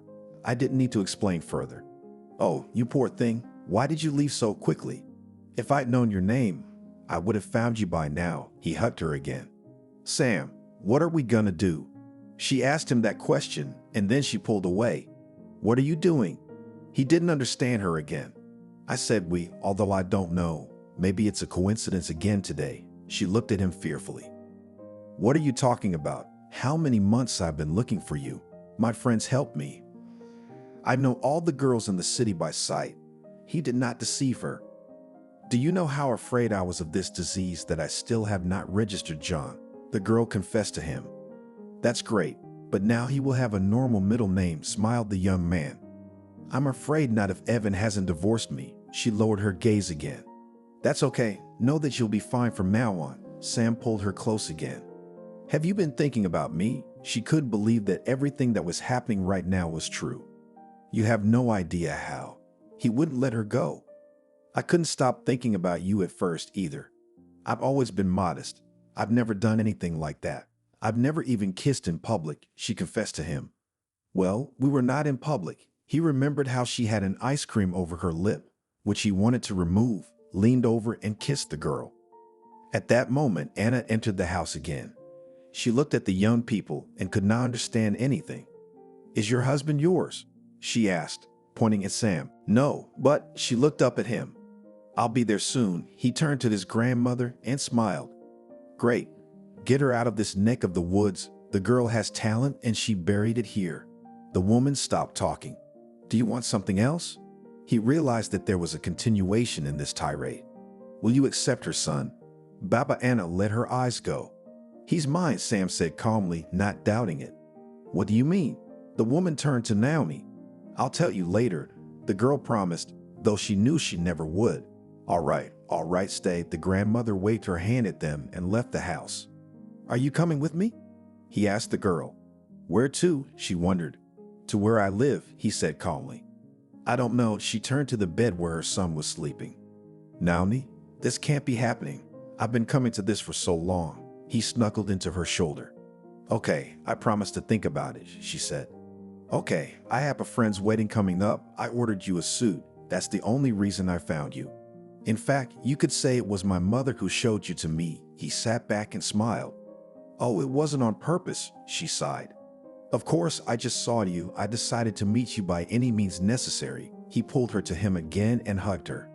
Sam, she just looked at him and couldn't believe that this was how life worked. Once again, the girl remembered all the books and movies she had ever read or watched, and it was all just there. Are you with me? He asked her the question again. Yes, she nodded. What did she have to lose? After all, she'd been through so much before. Now that she knew for sure she had no diagnosis, she could do anything. Then a couple days here and we'll go to my place. He was happy. I agree. By now she was already snuggling up to him herself. She had missed a strong male shoulder for so long. That's great. You can't imagine how happy my mom will be. They lay in bed in the evening. I'm a little embarrassed, she said it, but she remembered that night in the park. She didn't think about it then. Everything will work out. You will meet my friend, his future wife. We will be family friends, he said, and imagined how Alex will be surprised when he realizes that everything he said is true. The next day, Naomi told Sam that it was necessary to say goodbye to the neighbors. He didn't mind, even talked Maria's husband into going into town and shopping there. Everything was going great so far. You know I own this house, Naomi asked. How would I know that? He looked at her surprised. Well, you should know, she kissed the young man. It's good. We'll hire a crew. They'll do everything, and we'll have a cottage in the south. He hugged her. The most amazing thing began to happen next. When Sam took the plane tickets, Naomi realized that they were going to a city that was very close to where she was born and her mother lived. They got on the plane, flew. The girl was silent. They landed. John was nervous the whole way, probably because of his mother, because she had the same attitude. Let's go, we should be met. Sam looked to see where Alex's car was. They pulled up, loaded their things into the trunk, drove off. Almost the whole way Naomi was silent. She just didn't know what to say. But when they pulled into her hometown, she couldn't believe it. "Let's go to our place. The girls will get acquainted right away," Alex suggested. "No, I have to go home first," Naomi said. "My place?" Sam turned to her. "No, to your place," she smiled. "I don't get it." He was very surprised. "Sam, this is the town where I was born and lived until I left with my husband to where we met," she began to explain to him. "I mean, we've always lived in such close proximity," and he smiled. Apparently, she was happy. Alex drove them to the house where Naomi's mother lived. They got out with all their things there. "Are you with me?" She turned to him. "Of course, I have to see my future mother-in-law and meet her." He took the luggage and they went. When the mother opened the doors, she looked at her daughter and the young man. She was just in shock. "Mamia, I'm sorry I was gone so long." They entered the apartment. "Daughter." She hugged her and started kissing her. "Meet your grandson, John, and this is Sam." The girl looked at the woman. "Naomi." She couldn't help herself and cried. "It's okay." They passed. The woman kept the baby in her arms. She just couldn't believe that her daughter had lived alone somewhere, had given birth, and hadn't even told her about it. "I believe everything's gonna be okay now," the woman said. "All right, ladies, get ready. My mom's worried too," Sam told them. Yes, now, no one argued with him anymore. They got into a cab and drove to where the young man lived. When they got upstairs and a woman opened the door, for a few seconds everyone just stood there looking at each other. "Mom, are we just going to stand on the doorstep like this?" Sam asked her. "Oh, I'm sorry, I'm confused." The woman let them into the apartment. "Mommy, meet Naomi. This is Naomi, your future daughter-in-law. This is John, your grandson, and this is Naomi's mother." The young man introduced everyone. "How's that?" The landlady didn't understand. "Sometimes life is unpredictable and anything can happen," smiled the son. They all sat down at the table. When they started the conversation, it seemed it would never end. Sam's mother and Naomi stayed home. John was asleep, so they left him for a while too. And the young ones went to Alex and his fiancee's house. "Do you think your friends will accept me?" Naomi asked the young man. "Why shouldn't they accept you? You're with me and I'm the best friend." He didn't understand. "Well, things happen," she smiled at him. "Yes, I know that." He kissed her for the umpteenth time. They stopped at the entrance, got out of the car, thanked the cab driver. At that moment, Naomi saw a familiar figure. Nancy. She was happy to see her childhood friend on the bench. "Naomi, what are you doing here?" She was surprised too. "Here, meet Sam." "This is Sam. We're here to meet his friend," the girl said. "Nice to meet you, Nancy." The girl looked at him. "Okay, we're off," said Naomi. "I'm in this entryway too. Let's go together." Nancy didn't want to let them go. They entered, went up to the second floor. Sam went to the door. Nancy rushed there as well. "Are you going to this apartment too?" She looked surprised. Yes, Sam nodded. "Naomi, it's Sveka who's getting married," Nancy announced excitedly. "It can't be." Turned to the young man. He was silent. They entered the apartment. On the threshold, they were met by the owner in an embrace with his future bride. "Casey." Naomi threw herself into her arms. "How was that possible?" Sam stood there looking at them. "What do you mean?" The girls didn't understand. "I've been looking for her for so long, and you were just there to tell me at least about my mom." Sam looked at Casey. "So you didn't even know her name?" Alex interrupted him. "That's right." The young man agreed with them. The young men all made their way into the room. They sat around the table and couldn't get enough of talking. "Nancy, will you mind if I make Naomi my witness?" Casey asked the girl. "Of course not. If he's the witness," she pointed to Sam, "I'll concede." That was the deal. They sat for a while longer and then separated. "I don't believe it's real," Naomi said. "Well, you can see that things have happened in your life." He wouldn't let her go, as if he was afraid of losing her again. "You're not letting me go to my mom's tonight," Naomi guessed. "I'm not letting you go anywhere else at all." He pulled her in and held her tight against him. They returned, the women still in the apartment where Sam lived. They told about the girlfriends. Naomi's mom was just shocked. And then the girl told about the cabin in the south. The moms immediately said that after the wedding they would go there and clean it up. "Are we having a wedding?" The girl smiled and looked at Sam. "If you don't mind, I'm all for it." He kissed her again and again. "I first need to know if I'm divorced or not." Naomi looked at her mother. Divorced, the papers came long ago, she confirmed. All right, I just have to register John, Naomi said sadly. Why so sad? Sam didn't understand. I don't know, it's just, she shrugged. After that, the young man pulled her into his room. There he told her about the apartment, but if her mother was going to leave, there was no hurry. Shall we just sign? Naomi asked. Are you okay with that? He was embarrassed. Only now he thought he could have come with a ring. Yes, she turned to him, wrapped her arms around him and pressed herself against him. You're my one and only love for life. That's how coincidences happen. Sam didn't believe in his happiness. You need to get married, Cindy, my friend and colleague Sarah said with a sigh, shoveling mashed potatoes into a plastic bucket. But first, a torrid, heady affair. Lelka makes a good point, Selena remarked. At least the rest of your life will be normal. Well, what did you see with that monster? Bruises, covered with foundation cream, and the fact that you with Billy in your arms hid in the neighborhood. Of course, the dead are either good or nothing but the truth, finished Ariana, Cindy's classmate, in a deep voice. By the way, that's what the saying really sounds like. Cindy was organizing the leftover sausage, smoked fish, and chopped vegetables from her husband Lucy's 40th birthday memorial dinner into containers. Oh, girls, for God's sake, the widow grinned sadly. Barry's soul can hear everything till he's 40. And let it hear, said Selena as if she had said it. Let him hear everything. How much have you endured from him in your lifetime? And then, what if that monster is only happy for you? Oh, come on, Cindy said. What's Billy going to say? Daddy's dead, and Mommy's already got a new uncle in the house. Please, Sarah rolled her eyes. First of all, you haven't brought anyone home yet. Secondly, it's a step you have to take, and it's going to take time.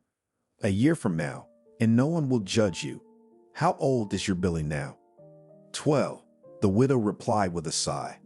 Oh boy, let me guess. He spends his time either with his friends or on the computer, right? Well, yes, she smiled weakly. And then the girls will start, Ariana noted. And then before you know it, the guy's married. What about you? What about me? Cindy shrugged. I'll be babysitting grandchildren. It's all clear, summarized the classmate, and looking at her friends, waved her hands. She's incorrigible. She's going to follow Barry and not even know what it's like to live life to the fullest and be truly happy. Cindy, don't you want to live for yourself? I don't know, she admitted. I hadn't really thought about it. Well, maybe it's time to think about it. What's 32? Juicy, Selena said. Exactly. God, Cindy, if you want to cry for your husband, then cry and move on. I don't think he's worth it, though. He wouldn't appreciate it. Oh, guys, it's complicated. Cindy shook her head. I need to get back on track. Then I can think about myself. The friends looked at each other with a faint glance. Somehow they didn't believe that would be the case. So far they had heard only words. That was just the way this woman was. Cindy thought of others first, and only then of herself. She was also afraid of change. But deep down, somewhere in the bottom of her heart, Cindy knew her friends were right. And change had already come, so maybe. Selena said when all the food and drinks had been put away, and you lie down and rest, you're exhausted. Yes, I will, nodded Cindy. Thanks, girls. After she had seen her friends off, she lay down on the bed, but she didn't feel like sleeping. Cindy sank into her memories. Barry and Cindy had started dating when she was a freshman in medical school. There probably wasn't a student in the entire college who hadn't noticed the beautiful blue-eyed brunette with the chiseled figure. And classmate Anthony was in love with her. But one of the first college beauties made a choice outside the institution, and he, to put it mildly, puzzled everyone who knew her. Cindy's lover, the leader of the local Gopniks, worked as a handyman in some Sharashkana office one day. The hero of her novel wasn't handsome, and he wasn't fearful either. But with one look at Barry, it wasn't hard to realize that his intelligence was in trouble. The guy wore tracksuits, shaved his head, and despised perfume. A man should smell like a man, he told his subordinates. Having finished 9 grades with a squeak, Barry decided that was enough. He considered further education a waste of time and called all students slackers, squandering their parents' money. A real man should earn money, not sit behind a desk, Barry cut off. I finished school, I can read, I can write, I can count money. What else do you need? When Cindy timidly stammered about the fact that with education more chances to get a good job, the lover only condescendingly flicked the girl on the nose and said, "Much you understand. All this reasoning, slobbering, and mama's boys. And a real tough guy will not waste time on some kind of study." Barry was contemptuous of such things as candy bouquet period, modest but nice gifts, some as kind not on business, but just because a man missed another, as he put it, callow tenderness. "And I am not a heifer," he told his beloved. "I am a concrete man, standing firmly on his feet." When Cindy realized that romance was out of the question, she wasn't upset. And really, what was the point of all this? After all, she had a real tough guy by her side, and everything else was nothing. However, it was not only in the disregard for education and lack of attention to the girl. Much scarier was another thing. From time to time, Barry raised his hand to Cindy, humiliated her in public, and told his friends that he was doing it for educational purposes. When the friends found out about it, they were horrified. Love is evil, of course, but still. "Cindy, you're an interesting and educated girl," her friend and classmate Ariana reprimanded her. "Well, what the hell do you want with that roughneck? And he has his hands all over you. With your smarts and looks, you could get a guy that everyone would be jealous of." "It's Barry I want," Cindy said stubbornly. "I love him. He's great. He just needs to be understood. And anyway, it's our relationship." "What kind of relationship is that?" exclaimed her friend.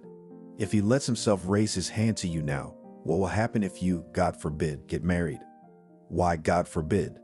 the girl asked with a grin. "We'll get married anyway, and everything will be fine." "No, you're definitely zombified," Ariana summarized, and for the sake of convincing, she added, "It's only going to get worse."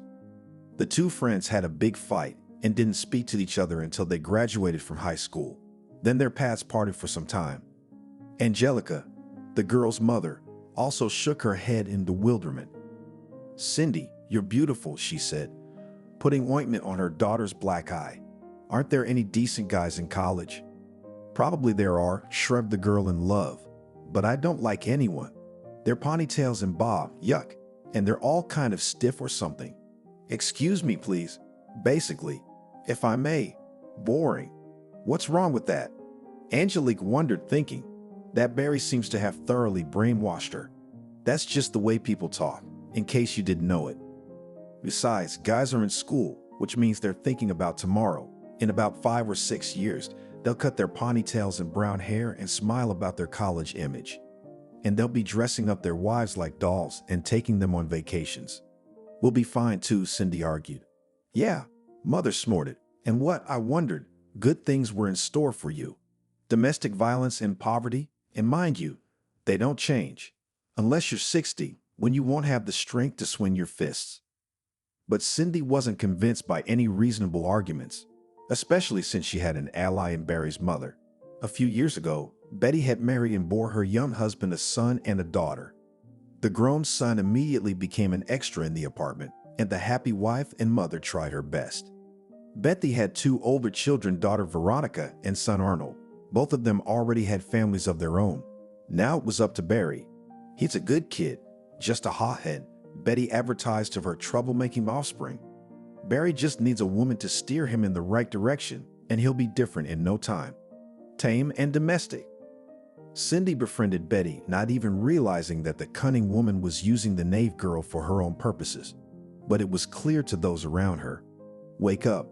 Angelica shook her hands in response to the reproach that her aunt understood her better than her own mother.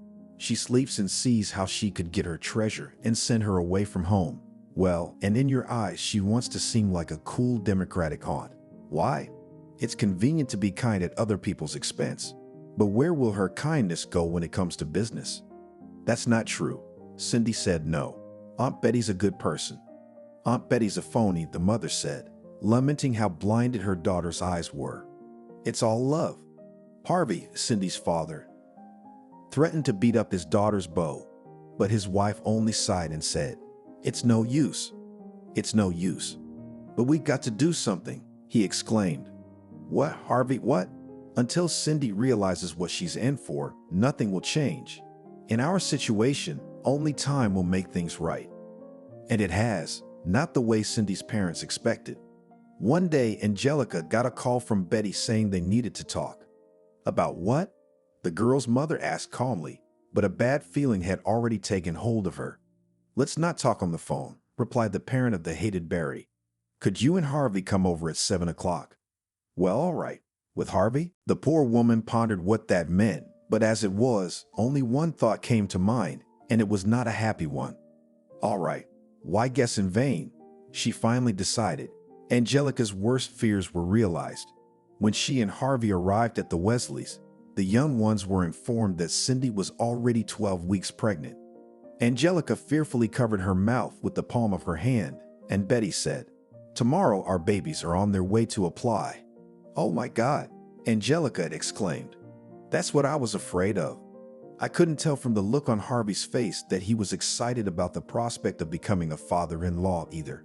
At least not for the next few years, and not to this man. What's wrong with that? Betty went on the offensive. You're marrying your daughter to a man from a respectable family. He doesn't mind marrying. Everything's honorable, as it should be among decent people. You're the decent one? Thought Angelique, but she said nothing. Only a scandal was not enough. He works, continued the loving mother. The family will be able to provide. Of course I can, Barry said. I'm a normal man. I understand. A normal man would never lay a hand on a woman, Harvey pointed out with an angry glare.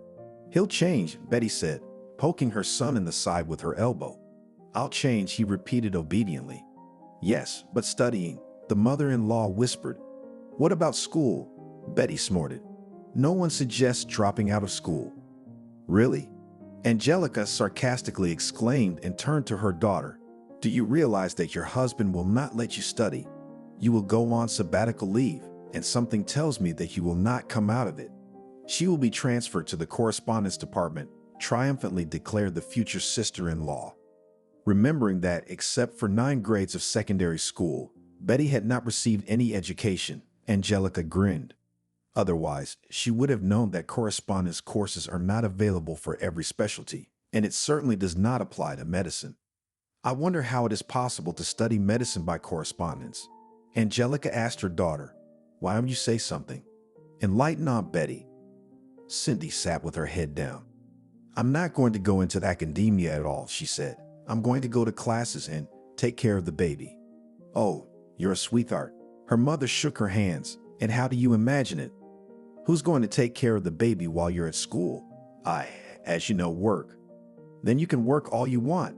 Betty said, I'll take care of the baby.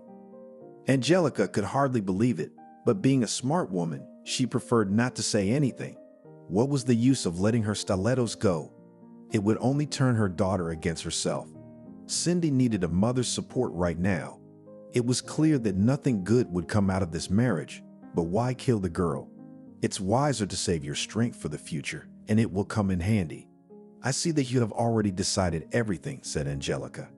The woman had to do her best to keep her voice from sounding doomed, and she seemed to have succeeded. Well, Cindy, you can always count on Daddy and me. Yes, daughter, Harvey nodded. We'll always be there for you. Well, that's different, said Betty in a satisfied voice, and the future in-laws agreed to meet over the weekend to discuss the details of the upcoming marriage and to celebrate the engagement. And Mom was right, wasn't she? And so was everyone else. How many times had Cindy said that phrase to herself? 100, 1,000, or more? Alas, after the wedding, her life was not for the better.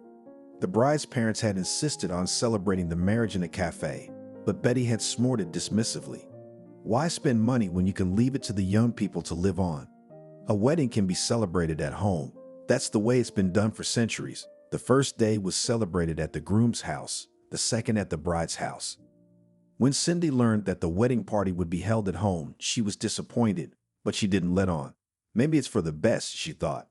After all, I'm pregnant, and I don't really need a noisy celebration in a pub. The girl realized that she was talking herself into it.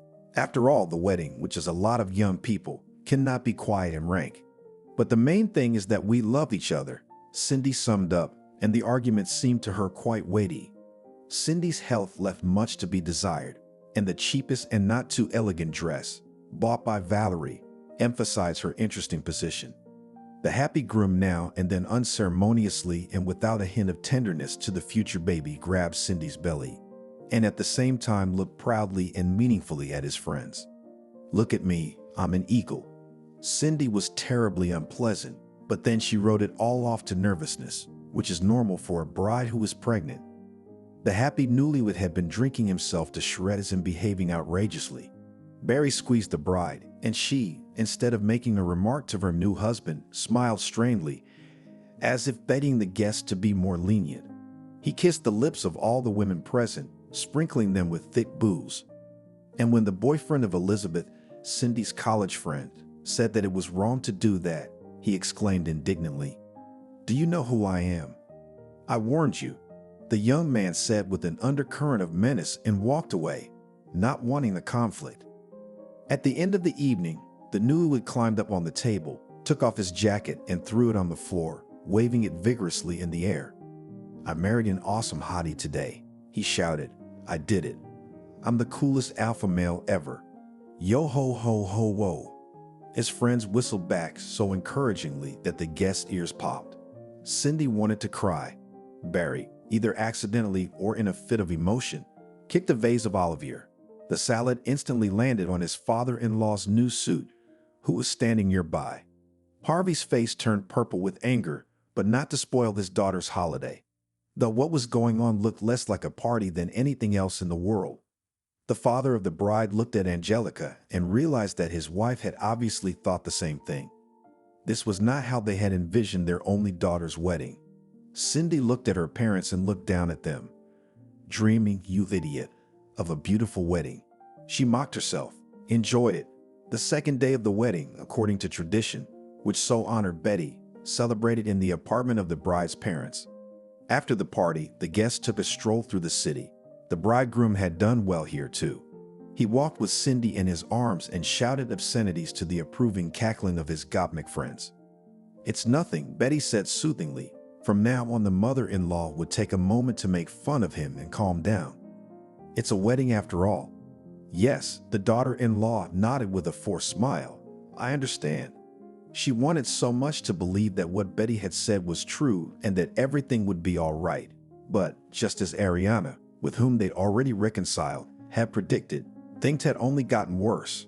A friend was also present at the wedding and was shocked. The sacramental phrase, "I warned you," remained unspoken. It was more important to support the friend who was already having a hard time. On Monday evening, when Barry had recovered from his hangover, the young couple went to look at their new home. They were to live in a private house on the outskirts of town. As the new husband explained to Cindy, his late grandmother used to live there. "How do you like it here?" Barry asked. The young wife didn't know what to say.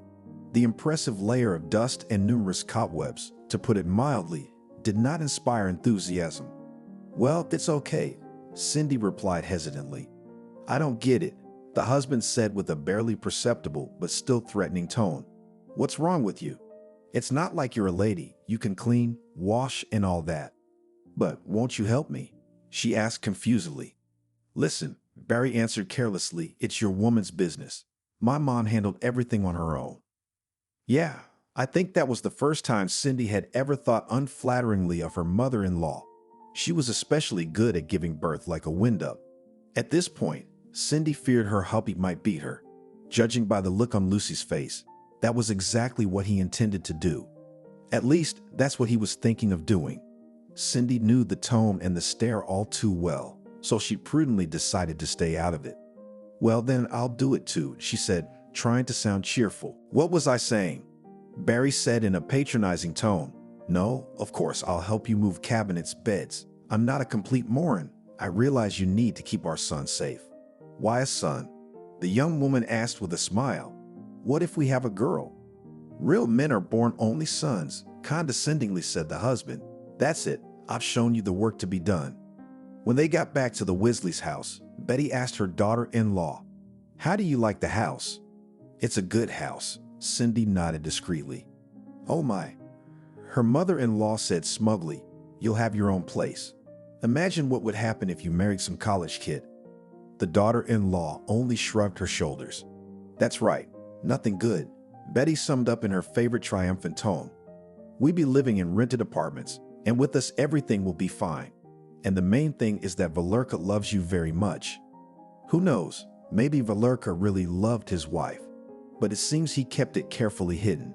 A month without abuse seemed like a fairy tale to Cindy, except that every fairy tale, even the longest one, comes to an end sooner or later. One day, Cindy was late for college. She was studying for the winter session and had to spend a lot of time in the library. What the hell's a winter session? Barry snapped at her. There's nothing to eat at home, and she's in libraries. I made a whole pot of borscht yesterday, Cindy said. Also, a powerful blow to the forehead stopped her from finishing. The young woman didn't even realize what it was. She just felt a shower of sparks come out of her eyes. And when Cindy blinked, she saw her husband's angry face. More? He asked, frighteningly calm. No? Then go ahead and make me something quick. Cindy made scrambled eggs with lard, toast, and herbs. Barry, after eating his supper, was visibly relieved. Are you offended? He asked conciliatingly. You shouldn't be. You'll thank me for guiding you to the right path. It was only as he finished his admonition that Barry remembered that his pregnant wife hadn't had dinner. Look, Cindy, I ate all of it, okay? He asked. Well, you better make yourself something. You gotta eat well and all that. Nothing, I'm fine, Cindy assured him. Oh, all right then. Barry muttered to himself and grabbed a bottle of beer from the refrigerator and went to watch TV. With a sigh, the pregnant wife took out bread, eggs, and a bunch of greens. After a little thought, Cindy decided to add some lard. Cindy's pregnancy was not easy, and in the 6th month, she took a leave of absence and went into labor. What's the news? Barry exclaimed when he heard about the hospitalization. The news is that I'm in danger of miscarrying, Cindy replied calmly. In such cases, they usually put you in the hospital. A threatened miscarriage? My husband asked incredulously. Really? That's like when the baby isn't born, right? Yes, the mother-to-be answered with a sigh and smiled involuntarily. When Barry talked about the future baby, he looked so touching that Cindy forgot about the main family problem. Well then, of course, Barry nodded. Go to your preservation or wherever. I want a healthy son. He'll be born healthy, Cindy smiled again. Watch me, my husband threatened, either jokingly or seriously. The month in the hospital was another favorable period in the young woman's life. Between the honeymoon and the hospital stay, Cindy truly realized how defenseless she was to her husband. Barry could get mad over the most insignificant thing, like not enough soup or too long, in his opinion, talking on the phone. And he didn't care if his mother called, let alone his friends. In moments of anger, the husband went on a rampage. In addition to violence, he used the most vile and disgusting words Barry could think of, and she would endure it without complaint. Cindy tried to tell her mother-in-law, but she quickly shut her down. No, said Betty. You've got your own family now, so you're on your own. You saw what you were buying. That's when Cindy realized how right her mother had been about her mother-in-law and everything else. It was obvious that Betty's promise to take care of the baby while Cindy was at school wasn't worth a dime, so it looked like the sabbatical was going to be a long one, if school doesn't just fall through the cracks, and something told me it would. When a tired, exhausted, and frightened Cindy arrived at the hospital, the doctor had no trouble determining what was going on in her family. The multicolored bruises all over her body were more eloquent than any words. Maria, the attending physician, examined Cindy, and as she dressed and was about to leave the exam room, the woman asked sympathetically, "This is not my case, but why don't you go to court or at least to the police? For what do you put up with the abuse of yourself and your future child? Do you even realize that an unhealthy family environment can affect the psyche of the unborn child? If you don't want to think about yourself, think about the baby." Cindy cried bitterly. Now, calm down," the kind woman said quietly, hugging her. "What do you think you're doing, crying? You mustn't worry. I will no longer embarrass," whispered the future mother. "I'll try." "You'll do your best," Maria said with feigned severity. That's it, my good girl. Next." 2 weeks later, Cindy was discharged. Her parents picked her up from the hospital. "Why don't we go back to our place?" Angelica suggested it. Though tempted, Cindy declined. But at home, she was surprised to find an unkempt girl, It seemed she lived on the next street over. Oh, the girl squeaked when she saw Cindy. The young woman jumped out of the house and ran for her life. She walked at a brisk pace, greedily breathing in the February, almost spring air, while tears covered everything around her. Cindy wanted to call her parents, but changed her mind. No need to upset them. She reached the small public garden and sank down tiredly on a bench. Her cell phone rang. Ariana. Hello. No matter how hard Cindy tried to hold back her tears, her friend understood. Cindy, are you crying? What's wrong? Cindy, don't be silent. Ariana persisted. Barry. Barry what? Are you home now or are you still in the hospital? Aya. Tears were getting in the way of my speech. I'm home, Cindy sobbed. I mean, not really. Cindy, I don't understand you, Ariana said in desperation. Where are you? In the public garden, not far from the house. Why are you there? The classmate asked. It's not May. When Cindy finally managed to pull herself together and told her friend what had happened, she immediately said, Okay, call a cab and come to my place. I'll pay for it. Oh, Cindy, I don't know, Ariana said an hour later when they were having tea. I'd leave if I were you. Why? It's an option, by the way.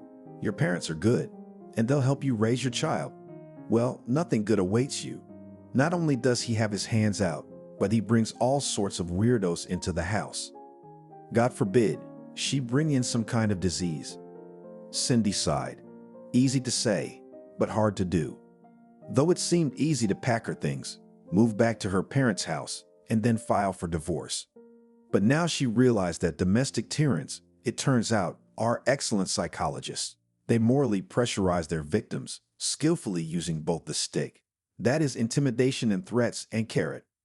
Under the carrot should be understood as apologies and excuses. Say, I was tired, it was a hard day. When Barry apologized, he looked like a child who had done something wrong. His spouse's remorse seemed sincere, and Cindy felt sorry for him. Who's going to feel sorry for you? An inner voice whispered, certainly not him. There was nothing to say, but Cindy didn't do anything about it. Her parents would help, of course, she sighed. Yeah, maybe, but I'd hate to involve them, and frankly, I'm afraid of change. Well, as you know, Ariana shook her head and taking her friend's hand in hers added, but know that the doors of our apartment are always open to you. I know, Cindy said quietly, a tear rolling down her cheek. Thank you. Okay, you don't have to cry. Maybe you want to sleep. I'm always sleepy now, she said with a smile. Then go to bed, Ariana said and put her arm around her shoulders and took her to her room. Sleep is a great medicine in general, and tonight Mom promised to make fish pie. It'd be delicious. That afternoon, Cindy slept over at a classmate's house, and the next morning, her husband showed up. Barry apologized profusely and said they were made for each other. Eventually, Cindy went home with her husband. Billy was born on April 12th, Cosmonaut's Day. He's gonna be an astronaut, laughed Cindy's parents, and the newly minted young father said, holding the warm blue bundle in his hands. I'll make a real man out of him. You and me, and we'll make such a mess. Betty smiled proudly. It seemed that this woman was about to swell with pride and burst like a soap bubble. Much to Cindy's displeasure, the gang of thugs was also here. Just like at the wedding, they made vulgar remarks, ignoring the staff. And when a doctor reprimanded them, one of the thugs responded, It's okay, Dad. Cindy's parents smiled, but her daughter realized how much effort it had cost them. Congratulations, said Angelica, handing the young parents a branded bag with rattles and a large package of diapers. Thank you, mother-in-law, cheerfully answered Barry. God forbid it's not the last time. God forbid. Angelica thought with a shudder. There's only one to raise, with a father like that. Further family life of the couple Guryanov developed according to the scenario, which Angelica feared. No, for the first month everything was fine. Barry found a part-time job, and all the money he earned gave his wife, leaving himself a trifle for lunch. He didn't drink, and after work he'd rush home and coo over Billy. Kid, Barry said fondly, man. The young mother's heart sank with emotion, and in her soul a time-ed sprout of Cindy for happiness was budding. In a month's time the spouse was the same, He began again to raise his hand against his wife. The most frequent cause for abuse was the baby's crying. "Shut him up," Barry said irritably. Cindy would soothe, and if he wouldn't shut up, her husband would tastefully proceed. "What kind of mother are you if you can't quiet the baby?" he said. Studying, as Cindy's mother and then Cindy herself had expected, was a dead end. 2 years had passed and it was time to take a sabbatical. Barry strongly resisted. "A woman's place is at home with a baby and a stove." He cut him off. "But I have to finish my studies," Cindy pointed out, "and Billy could go to daycare." But there was no room at the daycare center, and the first in line were children 3 and older. Angelica needed to finish her seniority. "No, well, if necessary, I'll think of something," said the mother. "No, Mom, you don't have to," Cindy said. "No, I'm the one who made this mess. I'm the one who's got to think." "Well, what about your mother-in-law?" Dad asked. "I remember her beating her chest, saying she'd babysit the baby." "And the mother-in-law is deflated," the young woman said with a wry grin. Eventually, Cindy was expelled for not starting classes. The young mother was worried, but her husband reassured her. In his own way, of course. "What are you worrying about? Why does a woman need an education?" Barry ranted. Cindy sighed. It was useless to explain to a man who had decided not to burden himself with education that sooner or later it would come back to bite him in the ass. She recalled how she had been disappointed that she had not gotten into medical school after high school and had been advised to apply to college. And that's where Cindy got lucky. After medical school, she planned to try again to get into college. God, how many plans and ambitions were there? The young woman thought, and she wanted to howl with self-pity. "Come on, everything is fine," cheerfully said the husband, clumsily kissing his wife on the forehead. "I'll go to the boys. That's it, I'm gone." And he was gone. God, I'm such an idiot, thought Cindy once again. It looked like the dream of becoming a doctor would have to be buried under the rubble of routine and happiness. And was there ever any happiness? A year later, Billy went to kindergarten, and Harvey and Angelica suggested that their daughter enroll in a paid secretarial course. After a short consideration, Cindy agreed. As a married woman, she was ashamed to accept material help from her parents, but there was no way out. With the pennies Barry received in the children's allowance, she couldn't do much with it. But Cindy would get a job and the money would be easier to come by. When Barry found out his wife had enrolled in the course, he made a big fuss. "You want to be a secretary?" he yelled. "You think I don't know what you're thinking?" "I don't know what you're talking about," Cindy said in a trembling voice. "You know what you mean." Her husband raged and swung at her. "Don't hit Mommy," Billy shouted bravely, and that made the tyrant even more angry. "You little puppy," he exclaimed indignantly. "I'll have you now." But Cindy nimbly picked her son up and ran outside. "I won't let anyone hurt you," she said, crying, and walked on her way. It's almost like that, but with Billy under my heart, Cindy thought bitterly as she remembered her return from the hospital. "How far are we going?" Cindy heard a vaguely familiar woman's voice and, realizing that she had almost knocked the young woman down, hurried to apologize. "It's okay, it's no big deal," the woman smiled. "How far are we in a hurry?" "No reason," she said, embarrassed. "Daddy wanted to hit Mommy and I didn't let him, like an adult," Billy replied. "Good girl, Mommy's protector is growing up," replied the woman and suddenly commanded, "Come on, let's go to me. By the way, let's get acquainted. My name is Selena." "Cindy," the young woman introduced herself with a smile. "And my son's name is Billy." "That's a good name," Selena said approvingly. "And he's a great kid. Come on, let's go, let's go."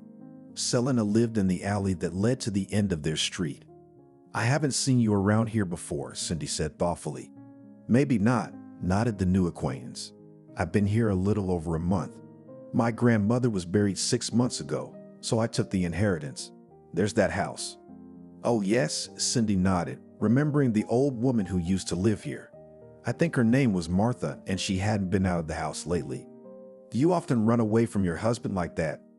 Selena asked, when the rest of the apple pie was eaten and the tea was drunk. "Occasionally," Cindy replied evasively. "And then apologies, reconciliation, a temporary lull, and then it's back to normal," she sighed. "I know the story." Have you had that happen to you? She asked in surprise. Looking at the cheerful, companionable woman, Cindy couldn't believe she had the same problems. You, Selena corrected with a smile. No, I've been spared, but my cousin had. She did. Yes, but thank God, it's all behind her now. She's remarried now, and her new husband loves her to pieces. How did she do it? How? Selena shrugged. One day, Maria packed up her things, said she was tired of being patient, and gave the brawler a goodbye. That's a lot to take in, Cindy said sadly. So I guess I'm a sucker. It's in your hands. And that was the day Cindy made a new friend. Selena offered to let her and her son spend the night, and they stayed. And then she came home, apologizing and swearing, I won't hurt you. And I didn't. But after a month, it was back to normal. Cindy was taking secretarial classes, and Barry suspected her of all sins. Whenever Cindy was late, her husband would get hysterical. She knew she had to make a change, but she was still afraid of change. What are you afraid of? Ariana wondered. You have to work somewhere, one way or another. Who's going to pay your pension? Barry? After graduating, Cindy took a job as a secretary at the school. Oddly enough, Barry was cool about it. Cindy assumed that her husband thought the school was a place where no one would infringe on her honor, and she was not far from the truth. In Barry's mind, it was a place where his wife wouldn't give him the horns. It was high school. At her new job, she made friends with Sarah, a cheerful, pretty, black-eyed brunette with a short, stylish haircut. They were the same age, so they hit it off quickly. Sarah taught computer science. When Sarah told her that she was graduating from Teachers College this year, Cindy suddenly felt sad. Now she could finish college and try her luck at medical school. What's the problem? Sarah wondered. How old are you? Yeah, and what would I have to live on while I was in school? Cindy grinned. Sadly, it looked like that train had left. Oh, never say never, her coworker shook her head with a smile. When Billy went to first grade, Barry was offered a job as a trucker for a logistics company that was gaining momentum. Why, he told his wife over dinner, I got the right category. And they promised good money. That's great, Cindy smiled. The couple was in a quiet period now, and looking at them, no one would have guessed the problems in the family. Cindy tried to remember the good times and sadly recognized that they were sadly few. However, Lucy's successful employment with a private logistics company had been one of the brightest and most positive moments. And it was not only, and not so much about money, the employer hadn't cheated. Barry was really starting to make a decent living. But besides that, Cindy saw another plus. Sometimes her husband would be away for a week or even a month. Quite often, Barry would come back for a day or two, and then he'd be off again. He just didn't have time for abuse. In the absence of her husband, Cindy, though she was afraid to admit it even to herself, rested her soul. She looked better, began to go out with her friends to caves, shopping, or to the sauna. Son also pleased. The woman recalled with horror how nervous and withdrawn was Billy because of their scandals. But now he became calmer, more collected, and studied better at school. Feeling that life seemed to be getting better, Cindy cheered up. But the joy was premature. One day, returning from another long voyage, Barry mumbled, "We're talking." "I'm listening," nodded his wife warily. From Barry's tone, the conversation was unlikely to be pleasant. Cindy was afraid to even think about continuing it. "Listen to me," he said sharply. "If I find out you're seeing someone, I'll blow your head off and his, you know me." Cindy did. "Except it'd be nice to know what this is all about, wouldn't it? And don't give me the sheep eyes," Barry shouted. "What's the matter?" the wife exclaimed in bewilderment. "What the hell were you doing in the sauna?" he asked in a sly but unkind tone. "In the sauna?" Cindy repeated the question. "In the sauna and the sauna. What do you do in a sauna?" Cindy shrugged her shoulders. "Warming up, steaming, swimming in the pool." Barry noticed that she was different, more self-confident or something. She looked different too. Fresher, better looking, more rested. He didn't like it and had an interesting thought. "There's someone else," Barry thought angrily. "I'd better find out who. Then we'll all be in trouble." "Warming, steaming, swimming," he repeated mockingly. "That's it. What else do you want to know?" Cindy asked indifferently. "Don't play dumb with me," he yelled. You want to embarrass me? When my husband walks out the door, you go to the saunas? You? Wife? Mother? Barry. She was astonished to realize that her husband suspected her of infidelity. What makes you think I'm cheating on you? I was just told that you were in the sauna, Barry said in a confused voice, which was amusing. So, Cindy snorted. Do you think they only do, naughty things in the sauna? Well, he said, and his wife grinned mentally. I guess this is the kind of thing where they say the hat on the thief is on fire. It was strange that Barry didn't fight this time. It wasn't weird, Sarah said thoughtfully when Cindy told her co-worker about it. It's just that you're different now. You're prettier and more importantly, more confident, so he didn't dare hit you. And you know what? Your abuser is afraid of losing you. Cindy was glad to hear that. Maybe there was a holiday coming up on her street too.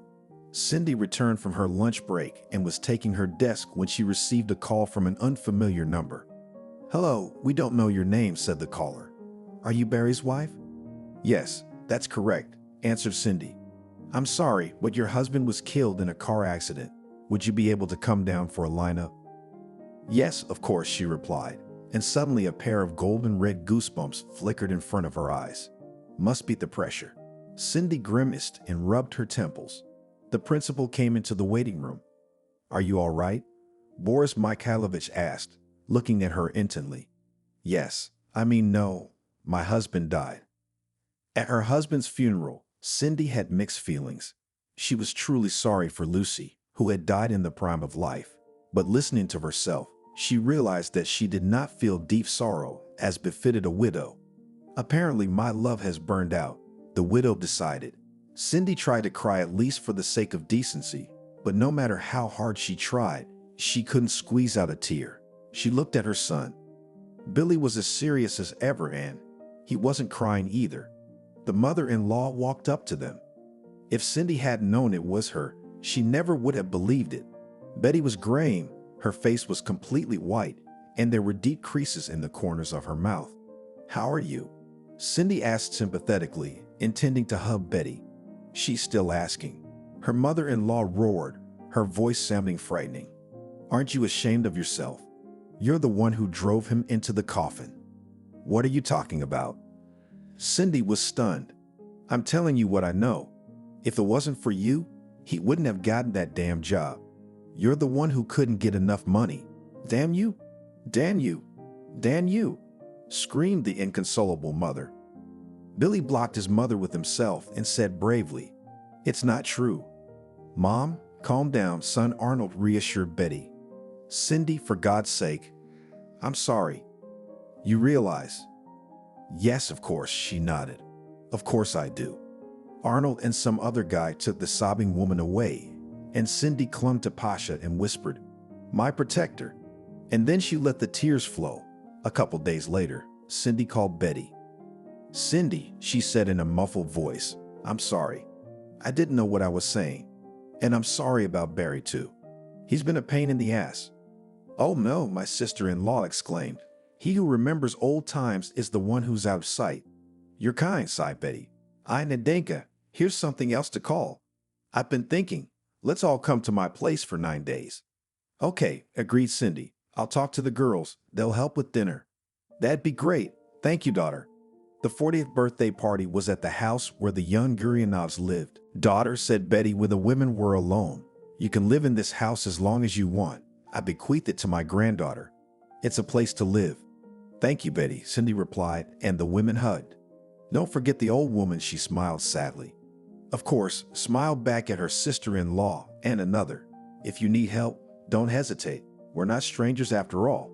Too bad for her, she said with a sigh to Ariana, Sarah, and Celine, who had volunteered to help clear the table. That's for sure, Ariana nodded. No one would wish to bury their own child, but one must move on with one's life. Your life, for example, you might say is just beginning. Cindy could see where her friend was going. Well, it's about to start. As the memories lulled her to sleep, Cindy fell asleep. When she woke up at 6 in the morning without an alarm clock, she felt an unprecedented rush of energy. She was no longer afraid of change. With a sweet stretch, Cindy got out of bed without hurrying. Today, she wanted to make breakfast for herself and her son. Not scrambled eggs or sandwiches, but something special. Playfully finishing her breakfast, Cindy began to dress up. When Billy awoke to the appetizing smells, his mother was already in full dress. "Mom, you look so pretty today," exclaimed the son. Cindy was very pleased to receive a compliment from her son. But the woman suddenly realized with horror that she didn't know how to respond. "I just had a good night's sleep," she smiled. "Well, yes," Billy nodded. "You went to bed early last night. I got in at 9, and you were already asleep." "Yes," nodded his mother in response. "I've been so tired lately. I'm exhausted. I'm so sleepy." "Well, let's have breakfast, or you'll be late for school. I've fried some meat dumplings, and here's some stuffed tomatoes." That's the theme. We're having a royal breakfast today." "You bet. Eat up, my good man." Cindy was on her way home from work, and as she passed the office of the medical center, she saw an ad that read, "Administrator wanted." Obeying a sudden impulse, the young woman determinedly pulled the door open. What a laugh, she thought. Unfinished medical school with 10 years experience as a school secretary. That's quite the track record. Cindy was about to turn around and walk away when a handsome man in his 40s, wearing an impeccably tailored dark gray suit, inexplicably appeared next to her. "What do you want?" he asked, smiling affably. "I'm about... No, I think I'll go," Cindy blurted out. "You're here about something, but you're leaving already," the man laughed. "Well, no, I'm not letting you go now that you're here. I take it you're here about the job," the man asked, the HR manager, whose name was Max. "Ah, been there, done that." "Well, yes," Cindy decided. "Why did you choose our company?" "I saw the ad and came." She wanted to blurt out, but something told her she shouldn't answer that way. "I dreamed of becoming a doctor since childhood, but it didn't work out," the young woman replied and was embarrassed. "Well, it's like that. I probably don't fit you. I'll go. I'm talking nonsense here." "Well, why nonsense?" objected her manager. "Go on. I'm very interested. So why didn't it work out?" And then Cindy, completely out of the blue, told a complete stranger her life story. She told him everything without holding anything back. "That's what happens," Max said thoughtfully. "At first it's all darkness, and then there it is, the light at the end of the tunnel, when you don't expect it. It's not an easy story, but I guess it was meant to be." "Yeah, I guess so. You know, Cindy, you have a chance to realize your dream here," the man smiled slyly. "You do?" "I do. We're just starting a program at the center where you can go to medical school. You will receive a stipend of 2 minimum wages. Interesting." Cindy felt dizzy and out of breath. She could feel it in her bones. This was it. "Very much," sighed Cindy. "So how about we fill out an application for training? But of course, if you're interested in the receptionist position, then." As if in a dream, she filled out the form and handed it to the HR manager. "Uh-huh." Max nodded, running his eyes over her. "If you're approved, we'll call you within the next 2 days." "But do I have a chance?" Cindy asked breathlessly. "There's always a chance," laughed the office owner. "But with a name like that, I'd certainly hope for the best." "Well, let's hope for the best," she smiled. "Goodbye." "Goodbye." What followed was more like a fairy tale. The next day, Cindy got a call from the HR manager. "Cindy, I have great news for you," he announced triumphantly. "You've been accepted into medical school. Congratulations." "I don't believe it," whispered the shocked woman and pinched her ear. "God, am I really awake? You're not kidding me, are you?" "No, pranking is not our job," Max said cheerfully. "From the 1st of August, the preparatory courses will begin. By that time, you need to provide the following documents. Write it down." After talking to the HR manager, Cindy fell onto the bed and laughed out loud. She suddenly felt like sharing the news. A dog barked in the yard. "Here comes the Sonny," she rejoiced. "Mom, how about some food?" Billy asked. "I'm going to heat up the pilaf now," his mother announced solemnly. "And while it's warming up, I got something to tell you. It's good, I hope." "Very. So you and I are both students now." Billy laughed as he ate the pilaf. "Well, it turns out we are," Cindy said. "I did the math, and it turns out that when you graduate, I'll be a senior." "That's funny," my son cheered. Her friends all said it was something to celebrate. "I'm all for it," she assured him. I look forward to seeing you all at my place. We'll celebrate the beginning of my new life. Cindy couldn't remember a time when she'd been in such high spirits. She had enough energy for 10 people. Cindy was enjoying her studies unparalleled, and at the end of the first session, she was awarded an increased scholarship. It was like a second win for this woman who had suffered. Life was moving on, and now Cindy could say with certainty that she was doing well. Cindy had a wonderful son, loving and understanding parents, and loyal friends ready to help at any time of the day or night. And she also had a new meaning in life, which seemed to have been irrevocably lost. It was definitely worth living for. 10 years later, "We're breaking up," Cindy said flatly. "And don't look at me like that. It's not gonna work out." The pumped-up handsome man, clearly not used to rejection, looked at her perplexed, and it seemed even resentful, and muttered, "Am I ugly?" Cindy grinned. So much for generational misunderstanding, and all of Selena's advice to have an affair with a much younger man. Come on, she jabbed herself. What's Selena got to do with it? You've got your own head on your shoulders. And that head finally realized that this kind of relationship was not for Cindy. "No, Steve, you're very handsome," she hastened to reassure her beau. "But I think you're too good for me, and I'm embarrassed by that." Kara smiled smugly, and Cindy read her former favorite's mind. Okay then, it was written on his smarmy face. Well, why would she, a smart woman and an excellent doctor, want this narcissist? That's just it, she didn't. It was going to be a busy day. She had a meeting with her friends in an hour. Every Saturday, the charming quartet of women gathered at her favorite cafe.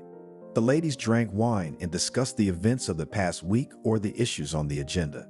Cindy went outside, hailed a cab, and sat down on a bench and thought, "Well, why am I so unlucky in love?" She thought sadly, or maybe there isn't any.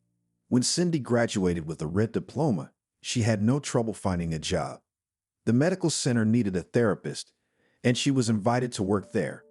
Later, she learned that Max, the same her manager with whom they'd had a heart-to-heart talk, had insisted she apply. Cindy was flattered, but it was a flower. Max had his eye on her back then, but at the time, the her manager was married. It couldn't even be called a marriage, the man confided. "We lived by inertia." She nodded. She had lived by inertia, but she had also lived like that, by inertia. So she had found a soulmate. That's what it turned out to be. That's why the affair was short-lived. Cindy couldn't live without love. You can't build a relationship on soulmates. She remembered Barry. She'd been burned, but she loved him. For that alone, Cindy was grateful to her late husband in his memory. Max and Cindy had parted as friends. They continued to work together, and then Max was invited to work for some cool advertising agency. Then there was Victor, a neighbor in the private sector, also a widower. And then there was Steve, handsome, athletic, charming, and nothing. Anyway, she's had enough. I have a job I love, loyal girlfriends, a great son, Cindy thought. That's more than enough to enjoy life. When Cindy entered the cafe, all her friends were already there. "You're late today," Sarah said. "The young lover must have held you up," Selena suggested with an innocent smile. "He did," Cindy countered. "It took forever for him to realize I was giving him my resignation." "What? You blew Steve off?" Ariana's head snapped up. "Is he the center of the world?" She grinned. "Actually, Steve is the same age as my son, and I'm embarrassed by that." "And you told him that?" "I did," Cindy nodded. "I explained my embarrassment by saying that Kira was supposedly too good for me." Before she could finish, her friends burst out laughing. "Yeah," Sarah laughed. "You're very self-critical." Cindy finished her glass of wine and said, "Okay, girls, it's nice to be with you, but I got to go." "What's wrong?" Selena asked. "Don't tell me you're in a hurry to go on a date with the man of your dreams for whom you gave Steve your resignation." "Oh, guys." Cindy rolled her eyes theatrically. "Are you guys thinking about something else for a change?" "We're worried about you, aren't we?" the friend said. "Thank you very much," she bowed jokingly and then added seriously. "But today I finally realized that these affairs are not for me, and neither is love. Well, now I'm leaving you. Tomorrow I have a meeting with the most beloved man in the world, so I have a lot of preparations to make." Lingerie candles, Sarah winked understandingly. "Yeah," Cindy grinned. I'll have to bake his favorite liver pies. Billy's coming, Selena guessed, remembering his love of baked liver pies. And not alone, she smiled. Billy's coming with a girl. Good for you, Godson, Ariana said approvingly. Well, if it's with a girl, sure. What kind of girl? I don't know yet. I take it she's from the Institute. Billy was in his 5th year at the Mechanical Engineering Department of the Regional Polytechnic Institute. He was going for a red diploma, which was to be defended in a month. Billy studied a lot, but it did not interfere with the personal life of the charming blue-eyed brunette. Cindy was proud to say that Billy was like her. Mother and son were similar not only in appearance, but also in character. The most important and obvious similarity was the eagerness to study, the desire to learn new things and as a result, to develop. But the loving mother had one more parallel to draw. This parallel was personal life. About the personal life of Billy, a student of mechanical engineering faculty, there were the most incredible rumors.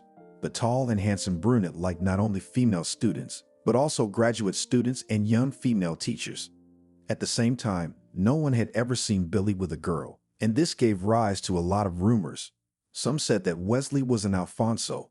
They said that Billy had been seen with a beautiful, well-dressed woman who was about 20 years older than him.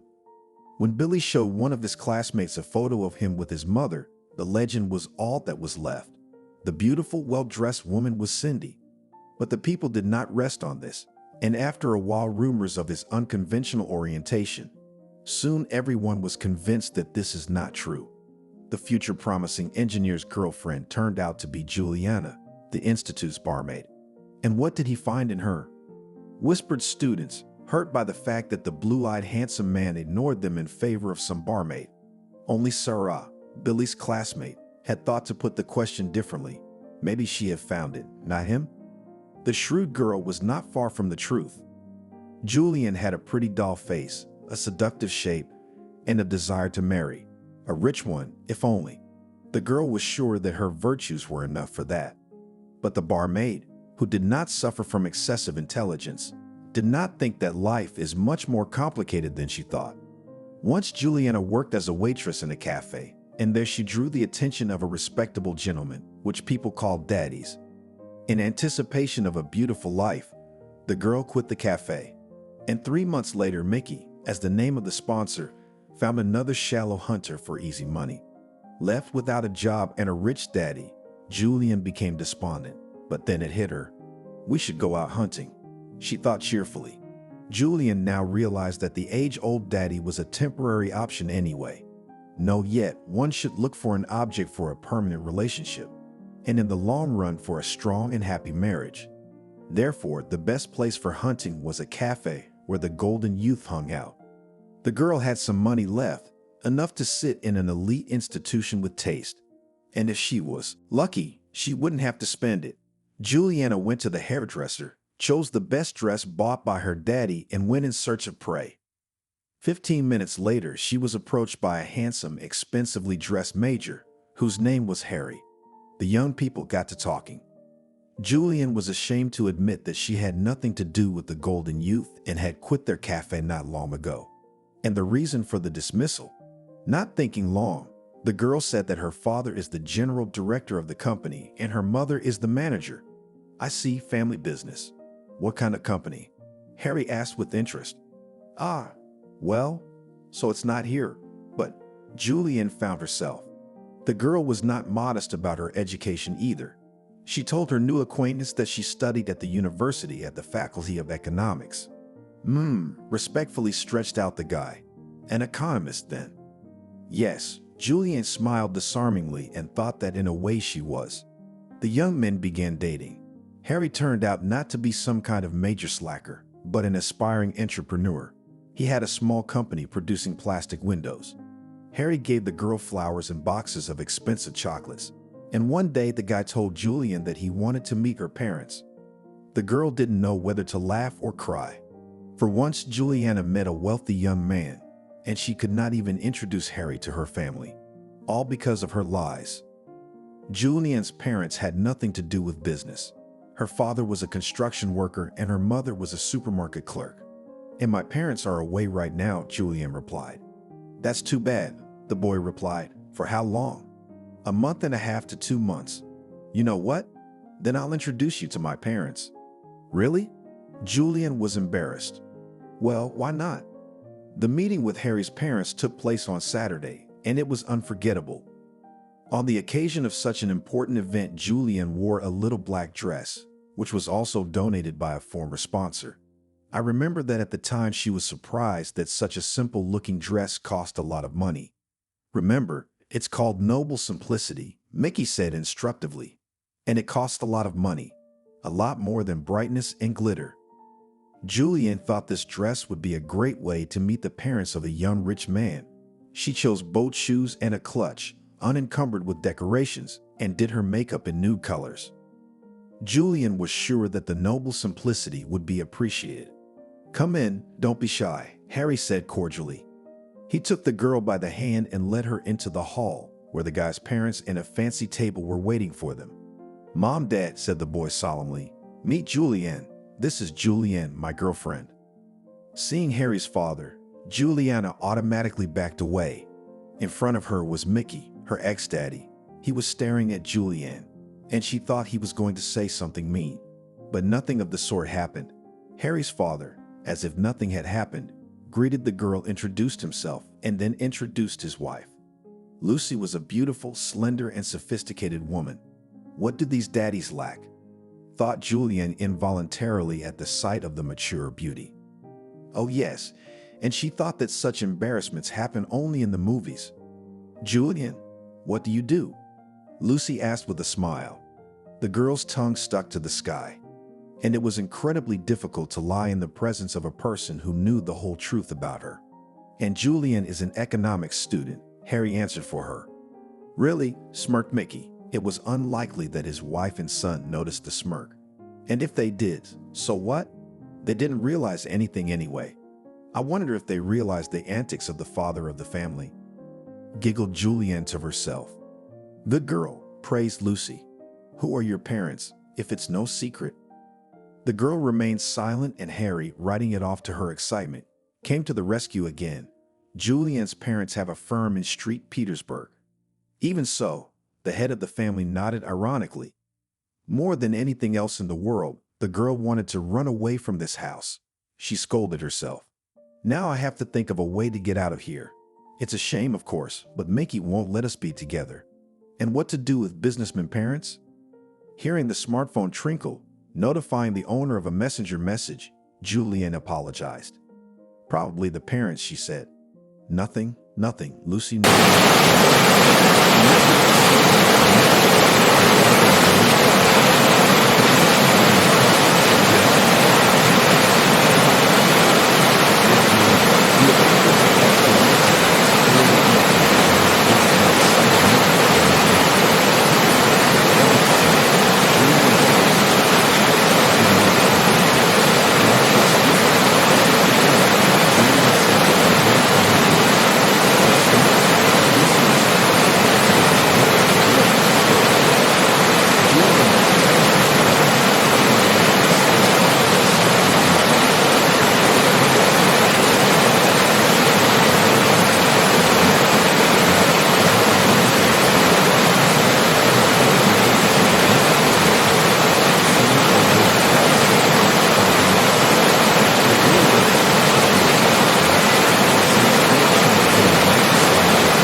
He, of course, called and wrote, but Julianne, not without regret, put the guy in the CS.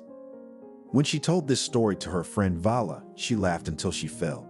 "Yes," laughed the girl, "relationships were doomed from the beginning, by virtue of aggravating circumstances." "Stop laughing," Julianne shouted.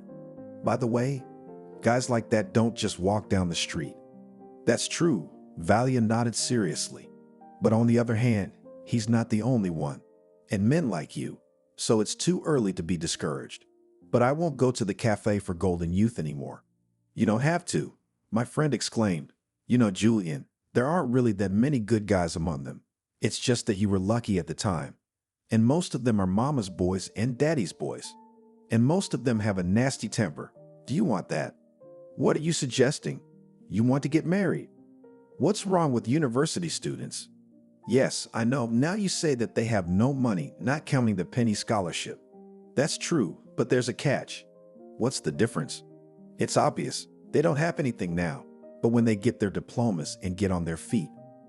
Julian thought about it. It's true. Most of the guys who got their degrees had a good life. And yes, unlike the majors, they were independent. A few days later, while surfing the internet for job openings, Julian saw an ad. Cafe at Polytechnic Institute needs a barmaid. So maybe it was fate. Interesting guy, Julian said as if indifferently, looking at the dark-haired young man with the beautiful blue eyes. Interesting, nodded Catherine, one of the female students she had already made friends with. But what's the use? He's what? The barmaid did not finish, but the girl understood everything perfectly. No, she shook her head, although and such rumors were rumored. But to me, Billy just doesn't have any experience with girls. I wouldn't be surprised if he was still a virgin. All right, Julian, I'll have 2 scoops of pistachio ice cream with chocolate syrup. And a coffee. No experience, you say? Julian muttered to herself as Catherine walked away, thinking to herself, maybe he just hasn't met a real woman. The guy left the cafe, unaware that he was being watched closely. At the next break, the enterprising barmaid went on the offensive. When Julian saw through the glass doors that the blue-eyed brunette was heading for the cafeteria, she tinted her lips and undid the top 2 buttons of her blouse. Listening to you, putting a velvety quality to her voice, the barmaid said as the guy approached the serving counter. I would like a cup of coffee and a pastry basket, the customer asked politely. Julian asked, leaning against the counter so that her lush breasts were at Billy's eye level. Suddenly, she noticed that the guy was blushing. It made her laugh, but in her heart, Juliana was triumphant. She had clearly made an impression on the guy. Well, yeah, he replied embarrassedly. It's good for the brain. You're in luck. Julian smiled flirtatiously. We're having a special today. 2nd brownie for free. So your brain will be working as it should. There was a hint in the last phrase, but it was obvious that the boy didn't understand anything. Well, he doesn't have to. He'll figure it out later. Well, in the meantime, a promotion. Billy was surprised. I'd never heard of any promotions here. We have a new boss now. Julian lied with inspiration, and they've decided to have a promotion. The 100th customer would get a 2nd product for free. It was on the eve of the 8th of March. On this occasion, the Institute organized a huge party.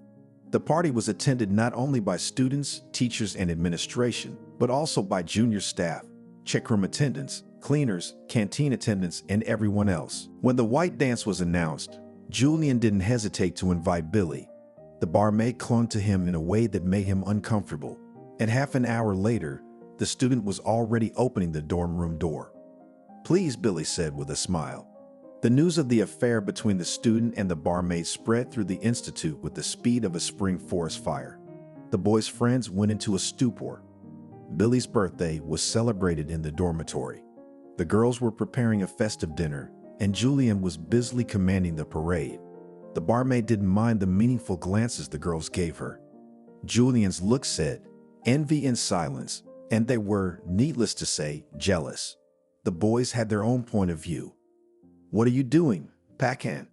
Evan asked perplexedly when the guys went out for a smoke. It was just an option for a couple of nights. Billy shrugged philosophically. Whatever, Stephen grinned. You can tell a bird by its flight. Guys, no offense, Weasley said firmly, but my personal life is my business, and Julian is my choice. She's my girlfriend, and I want you to treat her with respect. No problem, the friends said in unison, raising their hands as if in surrender. Are you sure? Billy asked, confused. Actually, I took 2 tests and went to the doctor, Julian said resentfully. Or don't you believe me? No, I don't. Billy hastened to reassure her. Well, if that's the case, let's go to my place. I'll introduce you to my mom. If that's the case, the girl exclaimed. You mean if I wasn't pregnant, you wouldn't introduce me to your mom? Julian, don't twist things around, the guy grumbled. Frankly, Julian's pregnancy was a no-brainer right now. He was about to defend his diploma. Billy didn't get enough sleep, and his beloved was throwing tantrums on the spot. However, he realized that the child was not to blame. Billy was far from denying paternity. He would marry Julianne, as an honest man should. Billy suddenly thought of his mother. When he was a boy, he had heard Grandma Betty and his father say more than once that his mother had tied the baby down and should be grateful to them for covering up the sin. He didn't understand anything at the time, but as he got older, he realized it wasn't that simple. One day, 8-year-old Billy overheard a conversation between Grandma Angelica and an old friend, and she said that it was Grandma Betty who insisted on marriage. And when Billy was 10 or 11 years old, he wondered what his mother had to thank his father and Grandma Betty for. As it turned out, there was nothing to be thankful for. His father had been a constant libertine, and Grandma Betty had been self-effacing. As Grandma Angelica said, she's got her idol and is enjoying married life with her young husband. Why am I bringing all this up? Thought Billy perplexedly, and then he realized he and his mother had similar fates. Gender adjusted, of course, except that Julian doesn't fight, but that's pretty much it. And another thing, she and her mother are goal-oriented people. Perhaps their life principle can be summarized in the words of a famous saying, live and learn forever. Mother received a medical degree when she was already 38, and this is not everyone decides, while there haves. Well, aren't you an idiot? Billy chided himself. I love Julianne, and I don't care whether she's a barmaid or a member of the State Duma. The young men got out of the minibus and walked toward the Gurianot's house. It was a pretty house, Juliana noted. The house really did look the part. The plastic windows, put in when her father was still alive, looked as good as new. The house was finished with gray and white siding and a silver metal roof.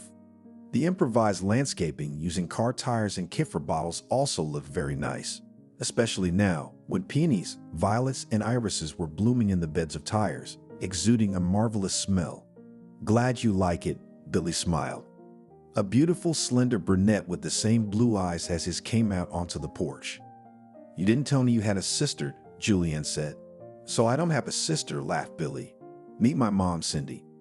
Come on, Cindy, the woman grinned. I'm not that old yet. Just call me Cindy. How young she is, Julianne thought enviously. Or maybe she just had an early birth. Julianne, what do you do? Cindy asked, and she grinned. She was immediately reminded of another acquaintance. I'm a barmaid, she answered, looking at her potential mother-in-law defiantly. A barmaid? But Billy told me you were from college. I am from the Institute. I work there as a barmaid. What's wrong? Not good enough. Julian, I don't think I've done anything to offend you, Cindy said. And no, I have nothing against barmaids. I married a handyman as a student, so. Mom, don't mind me, my son intervened. Julian's just nervous. It's normal in her condition.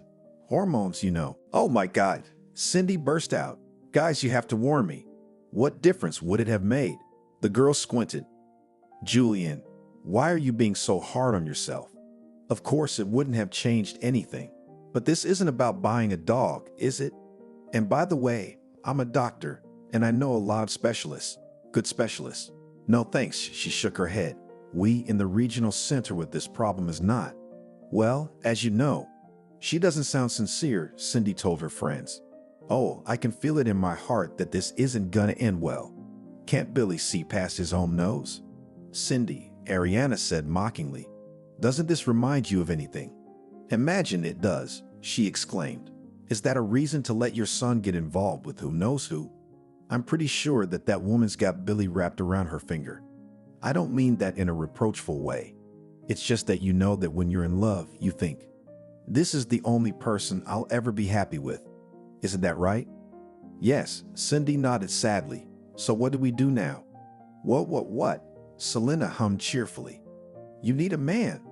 Who's talking about what? And she's right. Ariana and Sarah said it together. Oh, come on. A week later, Cindy met her daughter-in-law's parents. They turned out to be nice people, and the future mother-in-law thought, maybe I'm getting myself worked up for nothing. Perhaps Julian really nervous, as any girl when meeting the groom's family. And then there are the hormones. The wedding was decided to play in the banquet hall of a cafe, the owner of which was a friend of the bride's mother. Will make us a good discount, winked Anna. The wedding was fun, but Cindy suddenly felt like she was losing her son. What's the big deal? Ariana asked, perplexed. Yes, the boy has his own family now, but you're not going to stop being his mother. Come on, friend, smile. She was wearing a national costume in which Ariana was handing out pancakes as godmother. Her friend had deep blush on her cheeks, and looking at her, it was impossible not to smile. There, that's better, exclaimed the charming peddler of pancakes. But on the soul of the mother of the groom scratched Cass. There were only a few days left before the diploma defense, and Billy was scrambling, and his young wife was demanding attention, and she was cranky. Billy, she called out. What? The husband asked absent-mindedly. I want strawberries. Billy almost howled, but held back. 15 minutes ago, he had returned from the store where he had gone at the request of his wife, who wanted bananas. Billy had brought a bunch, but Julian had barely taken a bite of one banana and now demanded strawberries. Julian, I don't have time for this, Billy replied patiently. Would you wait half an hour? No, I won't, she said in a tone that didn't tolerate objections. Then go yourself, suggested her husband. They say it's good for pregnant women to walk. I don't feel well. Well, all right, Billy sighed and got up from the table. Every day, God knows he tried to be understanding, but every day it was getting harder and harder. Be patient, his mother said. She'd give birth and be the same. The young father-to-be only sighed heavily. When will that be? Billy, I don't think your mom likes me, Julianne once told me. Why would you say that? Actually, she wasn't far from the truth. Billy knew it was true, although Cindy had the wisdom to hide it. Well, I'm not blind. She also doesn't believe it's your baby. Did she tell you that herself? Her husband asked, busy preparing his defense as usual. Well, not directly, of course, Julianne stretched out. But the last time she came to visit us, what was it? Oh, nothing, she said casually. Anyway, Billy, it would be better if your mother didn't come here anymore. All right, I'll tell her that, Billy sighed. Just don't tell her I told you about it. Okay, Julianne kept up. Okay, I won't. But how am I going to explain it to her? How do you want to explain it to her? She replied nonchalantly. Well, tell her there's no place to sleep. Well, I understand, Billy nodded. What's there to yell about? You want positive emotions, but you're yelling like a victim. Calm down, I heard you. Honestly, the wife smiled. Julian's mood was changing like the weather. Honestly honest, he said, kissing his wife on the temple. Billy never dared to tell his mother what his wife had asked. Sometimes he felt like he was caught in the middle of some terrible element. That's basically what it is, Billy thought. I'm between two fires, and fire is an element. He had no idea what to do in such a delicate and unpleasant situation. After all, Billy loved them both and wanted everyone to live together, but it seemed he wanted too much. Cindy didn't recognize her son, and that was the issue on another Saturday agenda. Well, I don't know, shrugged Sarah. It seems to me like you're making a storm in a glass of water. No, I'm not, Cindy said thoughtfully. As soon as I offer to come over and bring groceries, Billy says he doesn't have to and promises to come himself. So what? Snorted Ariana. The newlyweds want to be alone. Julian's pregnant, so there's no time for guests. Besides, the son promised to come himself. He's not coming, she said. Well, honey, the kid's got a defense coming up, no time to travel, and he promised. Well, I don't know, so you don't take offense. Yeah, I guess, Cindy mumbled. I'm a bit of a mess. So why would you go to the sanitarium? Selena asked cautiously. Get some rest, get better. I'm not going to a sanitarium. She waved her hand. Lately, Cindy had been having some serious heart problems. Her colleagues urged her to go to a sanatorium, but Cindy didn't want to hear about it. Not yet, she told cardiologist Veritenikov with a sigh. Medic, and so careless about your health, strictly reprimanded her colleague. Stephen, I solemnly swear to you, as soon as I deal with all my affairs, I will take care of my health, said Cindy with a smile. So why should I swear? A little better, grinned Veritenikov. It's your health, and it doesn't ask about your affairs. The doctor was right, of course, but Cindy knew that until she could figure things out for herself, she wouldn't be able to rest easy. Well, you shouldn't, said Sarah. You're tearing up your soul, not to mention your heart. But Cindy shook her head stubbornly. Waking up at dawn, Cindy remembered that her son had a defense today and decided to call. Billy answered right away. "Hi, honey," she said with a tenderness that made her son's heart ache. "Hi, May. How are you feeling?" "Fighting, I hope." "You bet." "Well, good for you. Break a leg." "Go to hell," Billy said cheerfully, and mother and son laughed merrily. Almost like before, Cindy thought sadly, but almost. The defense of the diploma went brilliantly. The classmates celebrated the event in a cafe, and a grand banquet was planned for the evening in the dormitory. "Are you coming?" Stephen asked. "No, guys, I'll pass." Billy said no. "I'd love to, but, well, you know what I mean." "Yeah," Stephen nodded. "Home family. Hello to your wife." Back home, Billy was in for another round of hysterics. "I'm sitting here alone and you're having fun." Julian said it unhappily, not even asking how the defense had gone. "But Julianne." Billy didn't know what to say. "Okay, forget it," she said, and then suddenly, with a painful wince, she clutched her stomach. "What's the matter?" Billy asked fearfully. "No, it's nothing, it's fine," Julian whispered, but it sounded unconvincing. "What about it, though?" "The doctor said it's a miscarriage." "What?" "Julian, this is not a joke. Should we call an ambulance?" "No, don't do that. The doctor says it happens from time to time." "So now we have to call an ambulance every time?" "I don't know," Billy shrugged. "I think it's better to be safe." "Billy, I know what's best for me," Julian said softly. "Well, okay, if that's the case." After his diploma, Billy wondered if he could find a job. He surfed the internet, went on interviews, but so far, alas, to no avail.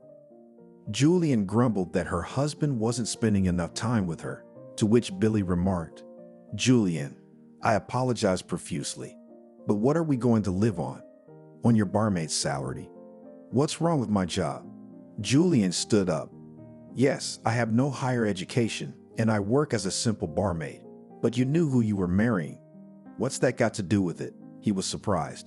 "But you have nothing to do with everything," shouted the wife so loudly that even choked. "And your mother also nothing to do." "She's definitely got nothing to do with it now," Billy said, trying to be calm. "That's it, honey. I'm out of here." "Where to?" Julian was stunned, obviously hoping to continue the verbal altercation. Billy even began to suspect that she was enjoying these skirmishes. "To the interview." He cut off and left the apartment. Missed again, Billy thought dejectedly. Another failed job interview. It was all about the same lack of work experience. Except where to get it? He made his way to the public garden and looked over at the pub. His mother had given him some money in honor of his diploma, so Billy could afford to drink with grief. And not only that, he was already finishing a mug of cold and wildly tasty beer when Julianne called. "Well, I understand," Billy nodded. "What's there to yell about? You want positive emotions, but you're yelling like a victim." "Calm down, I heard you." Honestly?" The wife smiled. Julian's mood was changing like the weather. "Honestly honest," he said, kissing his wife on the temple. Billy never dared to tell his mother what his wife had asked. Sometimes he felt like he was caught in the middle of some terrible element. That's basically what it is, Billy thought. I'm between two fires, and fire is an element. He had no idea what to do in such a delicate and unpleasant situation. After all, Billy loved them both and wanted everyone to live together, but it seemed he wanted too much. Cindy didn't recognize her son, and that was the issue on another Saturday agenda. "Well, I don't know," shrugged Sarah. "It seems to me like you're making a storm in a glass of water." "No, I'm not," Cindy said thoughtfully. "As soon as I offer to come over and bring groceries, Billy says he doesn't have to and promises to come himself." "So what?" snorted Ariane. "The newlyweds want to be alone. Julian's pregnant, so there's no time for guests. Besides, the son promised to come himself." "He's not coming," she said. "Well, honey, the kid's got a defense coming up, no time to travel, and he promised." "Well, I don't know, so you don't take offense." "Yeah, I guess," Cindy mumbled. "I'm a bit of a mess." "So why would you go to the sanitarium?" Selena asked cautiously. "Get some rest, get better." "I'm not going to a sanitarium." She waved her hand. Lately, Cindy had been having some serious heart problems. Her colleagues urged her to go to a sanatorium, but Cindy didn't want to hear about it. Not yet, she told cardiologist Veretinikov with a sigh. Medic, and so careless about your health, strictly reprimanded her colleague. Stephen, I solemnly swear to you, as soon as I deal with all my affairs, I will take care of my health, said Cindy with a smile. So why should I swear? A little better, grinned Veretinikov. It's your health, and it doesn't ask about your affairs. The doctor was right, of course, but Cindy knew that until she could figure things out for herself, she wouldn't be able to rest easy. Well, you shouldn't, said Sarah. You're tearing up your soul, not to mention your heart. But Cindy shook her head stubbornly. Waking up at dawn, Cindy remembered that her son had a defense today and decided to call. Billy answered right away. Hi, honey, she said with a tenderness that made her son's heart ache. Hi, May. How are you feeling? Fighting, I hope. You bet. Well, good for you. Break a leg. Go to hell, Billy said cheerfully, and mother and son laughed merrily. Almost like before, Cindy thought sadly, but almost. The defense of the diploma went brilliantly. The classmates celebrated the event in a cafe, and a grand banquet was planned for the evening in the dormitory. Are you coming? Stephen asked. No, guys, I'll pass. Billy said no. I'd love to, but, well, you know what I mean. Yeah, Stephen nodded. Home family. Hello to your wife. What? Julian, this is not a joke. Should we call an ambulance? No, don't do that. The doctor says it happens from time to time. So now we have to call an ambulance every time. I don't know, Billy shrugged. I think it's better to be safe. Billy, I know what's best for me, Julian said softly. Well, okay, if that's the case. After his diploma, Billy wondered if he could find a job. He surfed the internet, went on interviews, but so far, alas, to no avail. Julian grumbled that her husband wasn't spending enough time with her, to which Billy remarked, Julian, I apologize profusely, but what are we going to live on? On your barmaid's salary. What's wrong with my job? Julian stood up. Yes, I have no higher education, and I work as a simple barmaid, but you knew who you were marrying. What's that got to do with it? He was surprised. But you have nothing to do with everything, shouted the wife so loudly that even choked. And your mother also nothing to do. She's definitely got nothing to do with it now, Billy said, trying to be calm. That's it, honey. I'm out of here. Billy was already in the driveway when he got the call. It was a number he didn't recognize. Hello, are you Billy Wesley? The caller asked. Well, let's say I am, he answered. This is Anthony, a cardiologist from the 4th City Hospital. The thing is, your mother. Billy went cold. What's wrong with my mom? Listening to the doctor, the boy went cold, and he hadn't realized his mother had a heart problem. What did you even know, asshole? Reprimanded Billy to himself. Unable to contain his emotions any longer, he sobbed like a child. When Billy entered the apartment, Julian was chirping merrily on the phone, looking out the window. Normally, he would have made himself known right away, lest, God forbid, he be suspected of eavesdropping. But this time it was as if something had made Billy stop and listen to what his wife was saying. Lucy, it's all right, she said cheerfully to her friend. Now I'm bringing him to the fact that I'm in danger of miscarriage, and of course, showy tantrums. By the way, the idea of dinner was brilliant. Thank you. How? It's very simple. Billy will come home in a week, and I'll be lying in bed, all sick. He's gonna ask me what's wrong, and I'm gonna tell him I had a miscarriage. But this sucker won't understand anything anyway. Well, of course not. I neutralized my mother. Julian suddenly turned around sharply and seeing her husband said, I'll call you back. Bravo. Billy nodded and slowly, with formation, struck his hands 3 times. And why, I wondered, were you a barmaid? Billy, you've got it all wrong. Julian justified herself pathetically. Oh, don't give me that. He waved his hand. Well, you weren't lying about my mother. She's in the hospital right now. You really neutralized her to perfection. In the hospital? Julian whispered, I'm sorry. Oh, really? Grinned Billy. Billy gathered his things and said at the door, Well, darling, see you later. I'm filing for divorce this week, and good luck finding a new idiot. Cindy looked much better. She had an appetite and a healthy blush on her cheeks. Anthony entered the room with a pretty little basket of flowers and a bag of fruit. "Well, beautiful." He waved his hands cheerfully.